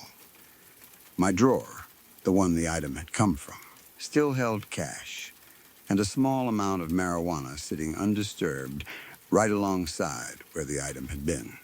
Whoever had gone through that drawer had clearly seen both of those things, had clearly had every opportunity to take either of them, and had instead left them completely untouched, choosing instead to remove only the one item and place it deliberately on display in the most visible spot in the entire apartment. My mind kept circling around that detail, unable to make sense of it. If this had been an ordinary burglary, a simple opportunistic break-in by someone looking to steal cash or drugs or anything of resale value, none of it added up. Nothing valuable had been taken. Nothing valuable had even been disturbed. The only thing that had been touched, moved, and specifically arranged for me to find was something deeply personal, something that had nothing whatsoever to do with theft and everything to do with a message, though at the time I could not begin to guess what that message was supposed to be. I put the item away, tried to talk myself into believing it had some explanation I simply had not thought of yet, and did my best to let it go, or at least to convince myself I had let it go. That fragile sense of normalcy lasted exactly one day. The following afternoon, coming home from work again, I found something waiting for me directly outside my apartment door that made the previous day's discovery feel almost mild by comparison. Someone had set up a small two-tiered wooden end table right outside my front door, the kind of piece you might find at a thrift store, worn and slightly aged-looking, clearly not something that belonged to me or to anyone in my building as far as I knew. Arranged carefully on top of it was a small collection of items that, taken together, formed something that looked disturbingly deliberate rather than random. A fertility god statue. Incense that was, impossibly, still actively burning. Several candles that had clearly been lit and burned down partway before being extinguished, though not currently lit when I found them. Crystals and small stones arranged around the base, a small potted plant completing the arrangement. I stood there staring at it for a long moment, my mind refusing at first to fully process what I was looking at. It looked less like a random prank and more like some kind of shrine, deliberately built, deliberately placed directly outside my own front door, meant clearly to be found by me specifically, and nobody else. I immediately started going door to door through my building, knocking on every neighbor's apartment I could think of, asking whether anyone had seen who set this up, whether anyone had noticed anything unusual near my door throughout the day. Nobody had seen a thing. Nobody had any idea how or when this elaborate little arrangement had appeared, despite the fact that it clearly would have taken several minutes at minimum to set up carefully. Incense lit, candles arranged just so, nothing thrown together carelessly or in a rush. I started calling through my phone contacts next, going through every single person I could think of who might conceivably be capable of pulling off a prank this strange and elaborate, warning each of them that I intended to call the police and have the items fingerprinted, giving them one last chance to admit it before things escalated further. Every single person I called responded the exact same way. Not one of them claimed responsibility. Every single one of them told me, with clear concern in their voice, that I needed to call the police immediately. That this did not sound like a prank at all. That this sounded genuinely dangerous. I sat in my car in the parking lot after that round of phone calls, waiting for my roommate to get home before I would even consider going back inside.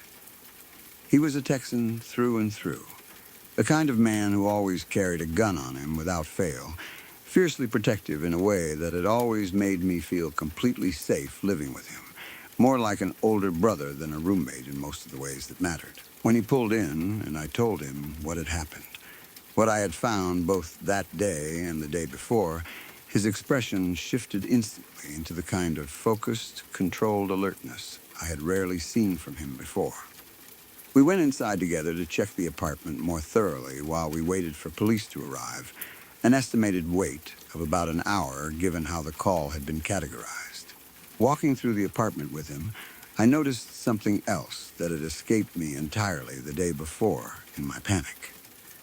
Two small picture frames sitting along our windowsill had been quietly emptied. The photographs that normally sat inside them, one of me with my son, another of me with my closest friend, had both been removed entirely. The frames left standing empty in their usual spots, as though nothing about them had changed at all, unless you looked closely enough to notice the photos themselves were simply gone.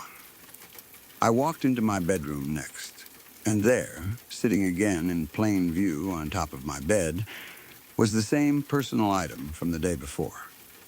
The one I had specifically put back away in my drawer, now removed once again and placed deliberately where I could not possibly miss it. If this had been a movie, I know exactly what the audience would have been screaming at the screen by this point. Leave, get out. Do not stay one more night in that apartment surrounded by evidence that someone had clearly been inside, repeatedly, comfortably, with enough time and privacy to arrange these strange, deliberate little displays without anyone noticing them coming or going. But being inside the actual situation felt entirely different from how it would look from the outside looking in. Everything around me was still completely familiar. My own furniture, my own belongings, the same apartment I had lived in without incident for a long stretch of time before all of this started. There was no immediate visible threat standing in front of me, no obvious danger forcing an instant decision. Instead, there was just this creeping, surreal disbelief, this persistent, almost stubborn hope that some ordinary explanation was still going to surface, that somebody, somewhere, was eventually going to admit they had been behind all of it. And the whole thing would collapse into an elaborate, misguided joke rather than something genuinely threatening. The police finally arrived, took fingerprints throughout the apartment, and when they saw the small shrine still sitting outside my door, their expressions shifted into something noticeably more serious than the routine, slightly bored demeanor they had walked in with. They told me plainly that I should be very concerned about what was happening, and that I should seriously consider moving out of the apartment as soon as possible. My roommate, unsurprisingly, agreed completely, and between the two of us, we started making arrangements almost immediately to relocate within the next couple of days. Nothing else happened during that first evening after the police left, at least not right away. But sometime later that same night, sometime between the police finishing their visit and the two of us finally deciding it was safe enough to handle things ourselves, the shrine outside my door disappeared.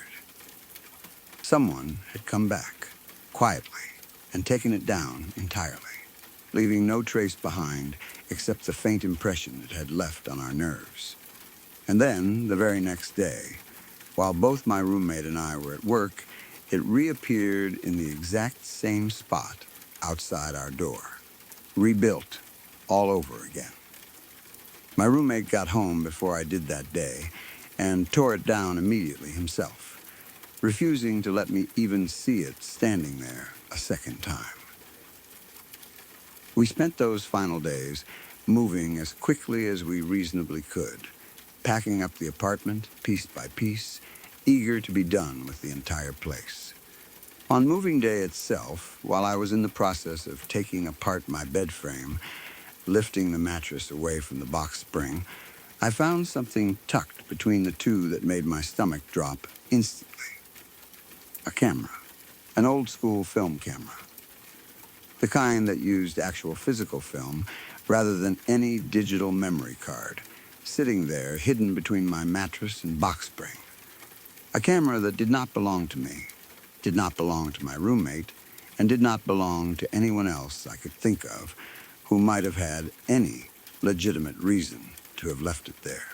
Alongside the camera, I also found several more picture frames that had been quietly disassembled, the photographs removed from inside them, just like the ones from the windowsill days earlier. One of these was a small collage frame that had once held several pictures of me and my closest friend together. Only the more revealing, more flattering photos from that collage had been carefully removed, leaving the rest of the images still sitting untouched inside the frame, an unsettling level of specificity that made it impossible to write off as random or careless. I called the police back out a second time to document everything, to photograph what I had found, and to take the camera itself into evidence in case whatever film might still be inside it turned out to be relevant. I specifically told the officers that I did not want to be informed of what, if anything, was found on that film unless it became absolutely necessary for me to know.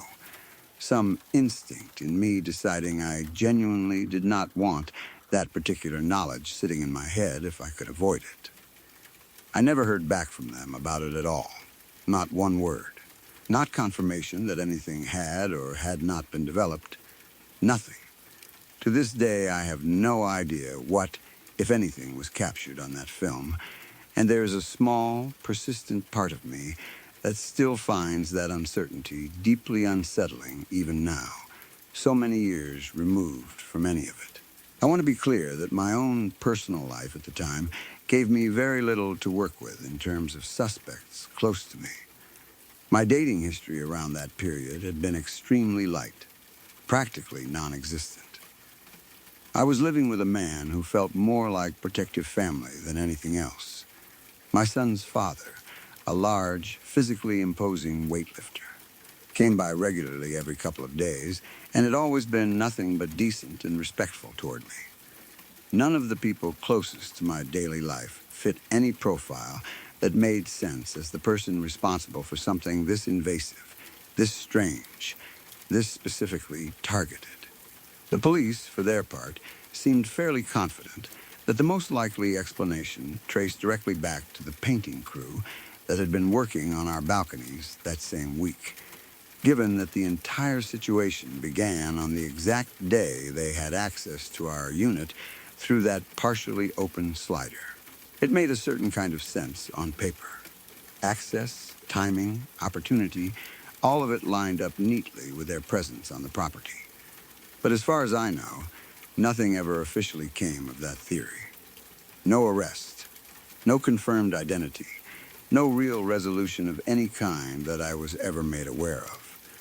I was out of that apartment within 2 days of everything culminating, and I never looked back once I left. Never returned to that complex again, for any reason, not even to retrieve some small forgotten item that might still have been left behind in the rush of moving that quickly.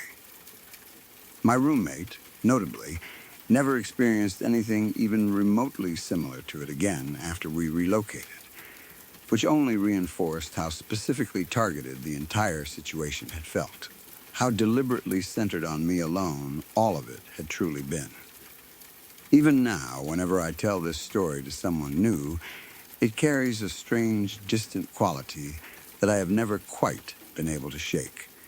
It feels less like something that actually happened to me directly, and more like a story I once heard happen to a friend of a friend, or something I half remember watching unfold in a movie rather than living through myself. There is a numbness to the memory that has never fully worn off, a kind of emotional distance my mind seems to have built around it as some form of protection. I know, logically, that it was real, that the shrine was real, that the camera was real, that someone, whoever they were, spent days moving quietly and confidently through my private space without ever once being seen or caught. But some part of me still holds the entire experience at arm's length, unable or unwilling to fully feel the fear it probably should still carry. Pretty creepy, all things considered, and a story I still find myself circling back to sometimes, wondering, even now, exactly who it was standing on the other side of that closed apartment door. I have never told anyone this story before. Not really, not the full version of it anyway. It happened when I was 14 years old, not long after my older brother moved out of my mom's house to start college. Up until that point, we had shared the entire top floor of the house together, splitting the space in the easy, unspoken way siblings do when they have grown up under the same roof their whole lives. Once he left, the whole top floor suddenly became mine alone, an entire section of the house that had once felt divided and shared now belonging entirely to me. At first, that felt like a strange kind of privilege, having that much space to myself at 14, my own little separate world upstairs while my mom and stepdad stayed on the main floor below. I had been living up there alone for about a month before things started feeling off. It began small, the kind of small that is easy to dismiss without much thought. I would hear odd sounds coming from the hallway just outside my bedroom, or from the direction of the bathroom a little further down. Every day, at some point or another, never at a fixed time I could predict, I would hear footsteps moving away from my bedroom door, out toward the hallway. fading off in a direction I could not always clearly track. Sometimes, instead of footsteps, it would be a door rocking gently on its hinges, that specific little shudder a door makes when another door somewhere else in the house closes and shifts the air pressure through the hallway. Normal house noises. In other words, at least on the surface. The kind of thing you tell yourself every old house makes from time to time. Looking back, I think that first month of living up there alone was the calm before everything started. The stretch of time where the top floor still felt purely exciting rather than unsettling. I remember rearranging my room almost immediately once my brother's things were gone, spreading out into the extra space. Feeling that particular thrill of having an entire floor of the house that was, for the first time, entirely my own. It did not occur to me at first that an entire floor to myself also meant an entire floor with nobody else around to hear anything unusual. Nobody else close enough to notice if something happened up there that should not have been happening at all. That realization came slowly, one strange sound at a time, until eventually it had fully replaced the earlier excitement with something closer to constant, low-grade wariness. Most of the time, I could only hear these footsteps from somewhere out beyond the hallway itself, muffled, distant, easy enough to write off as sounds traveling strangely through the structure of the house. But some nights, and these were the nights that always unsettled me the most, I could hear footsteps moving directly past my own door, right there in the hallway immediately outside my room, close enough that there should have been no mistaking them for anything traveling from somewhere else in the house. Those were the nights I would lie completely still in bed, listening, holding my breath without even meaning to, waiting to see if the footsteps would stop, would turn toward my door, would do anything other than simply pass by and fade into silence again. This went on for a long time. I went through phases with it, the way you do with something that unsettles you but never quite escalates into anything you can point to directly. There were stretches of weeks where I threw myself fully into investigating every single sound, getting out of bed at the smallest noise, standing quietly in the dark hallway late at night waiting to catch the footsteps in the act, so to speak, hoping to finally see something, anything, that would explain what I kept hearing. And then there were other stretches of weeks where I gave up on all of that entirely, deciding instead to simply ignore it, to tell myself firmly that it was nothing more than an old, creaky house settling the way houses do, pipes contracting, wood shifting with temperature changes, the ordinary background noise every home makes once you spend enough time paying close attention to it. During the weeks I spent actively investigating, I got fairly bold about it, at least by my 14-year-old standards. I would sit cross-legged on the floor, just inside my doorway some nights, lights off, phone in hand for a flashlight if I needed it, simply waiting, sometimes for over an hour at a stretch, listening for the smallest hint that the footsteps were about to start again. Most of those nights, nothing happened at all, which somehow felt almost more frustrating than actually hearing something, like the house itself was waiting me out, refusing to perform on command the way it seemed to on nights I was not paying close attention. And then, inevitably, on a night when I had finally stopped bothering to stay up and listen, the footsteps would return right on schedule, moving past my door exactly the way they always had, as if deliberately choosing the moments I was least prepared for them. That pattern continued for months, oscillating between careful investigation and deliberate dismissal, neither approach ever fully resolving anything. And then, in November of that same year, I believe I finally saw whatever had been making those sounds all along. It happened while I was falling asleep one night, lying in my bed with my head turned toward the closed door that led out into the hallway.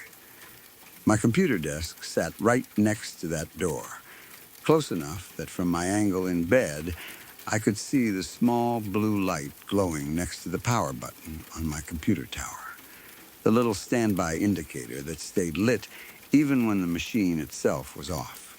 I remember starting to drift off, that hazy, half-conscious state, right on the edge of actual sleep, and in that daze, I noticed something strange happening with that blue light.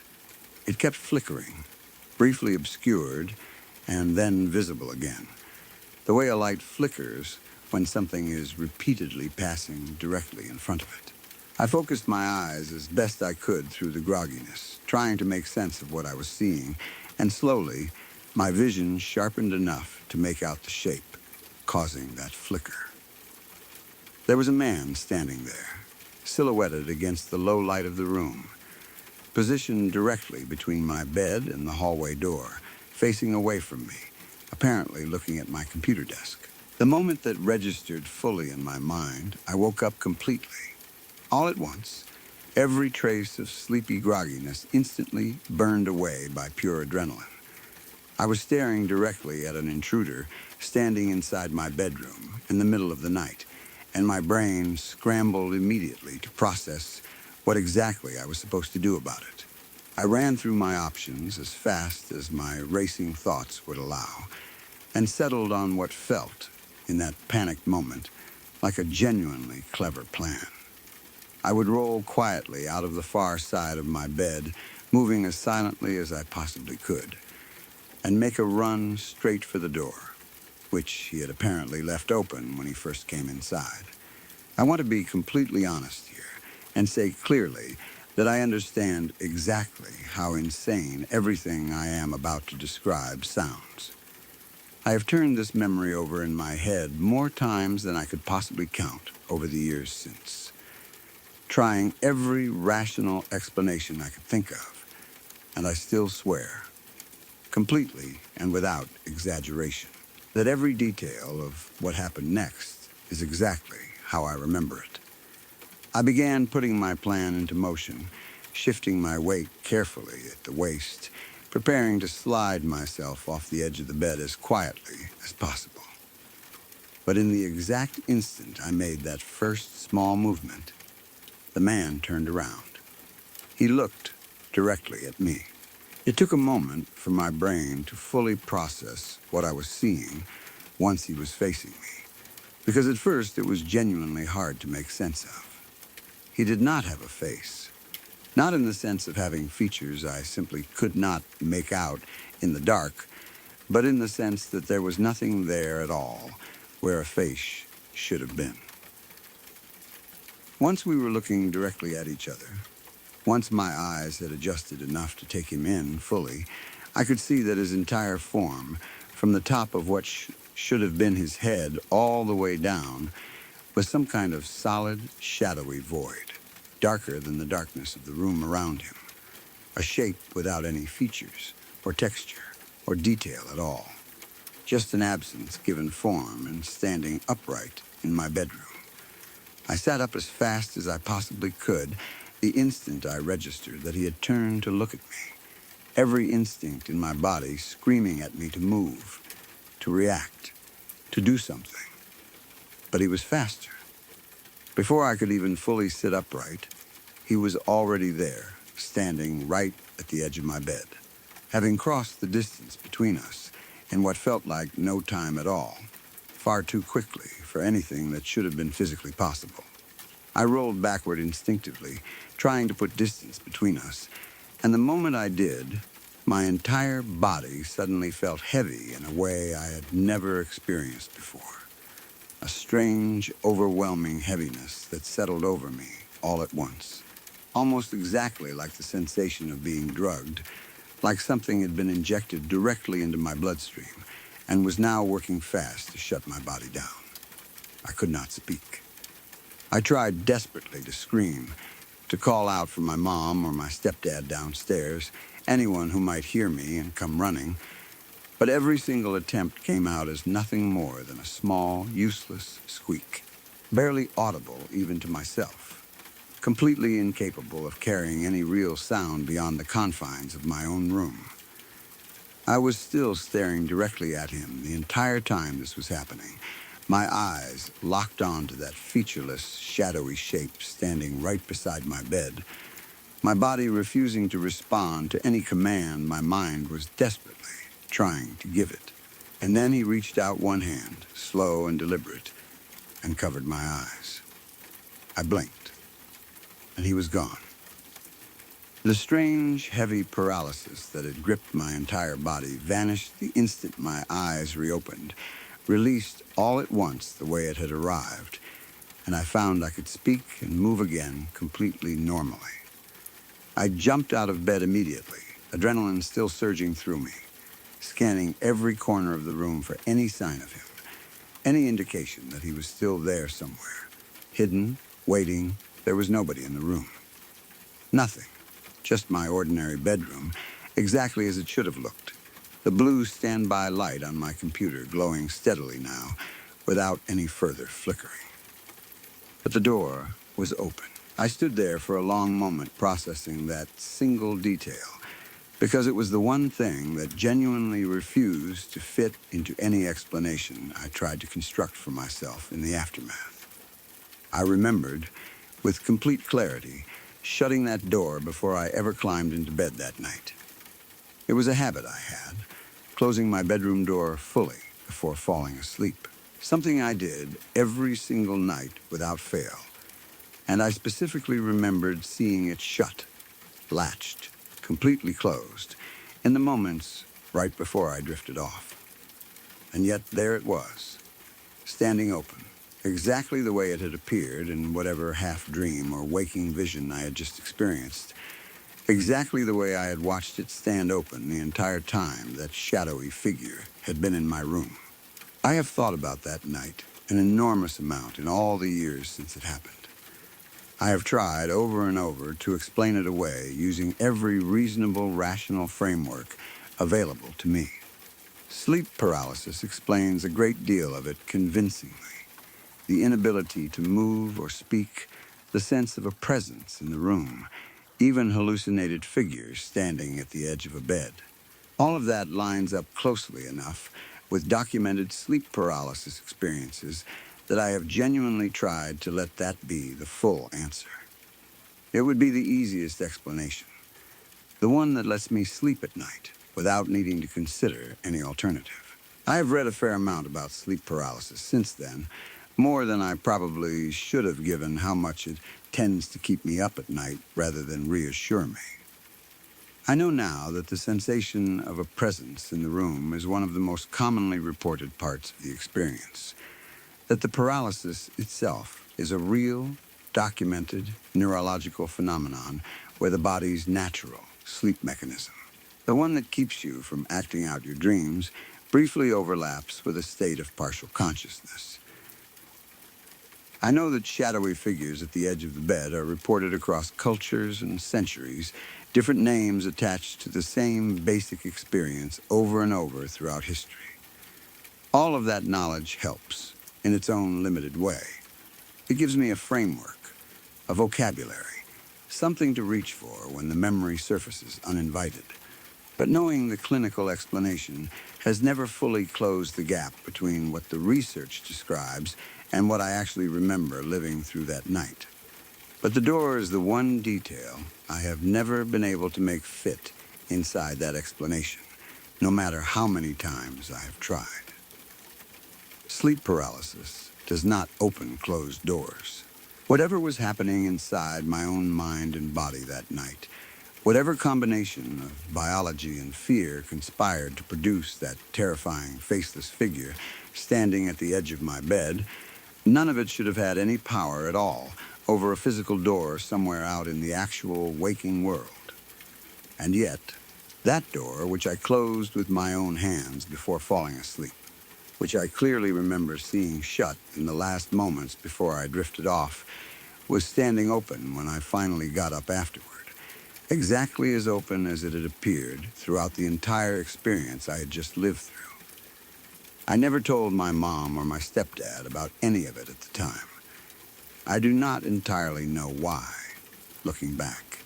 Maybe some part of me was embarrassed. worried they would simply assume I had experienced a particularly vivid nightmare and nothing more. Maybe some part of me was genuinely afraid that talking about it out loud would somehow make it more real, more permanent, would give it a kind of solidity in the world that I instinctively wanted to avoid. Whatever the reason, I kept it entirely to myself for years afterward, turning it over privately in my own head again and again, never quite finding peace with it.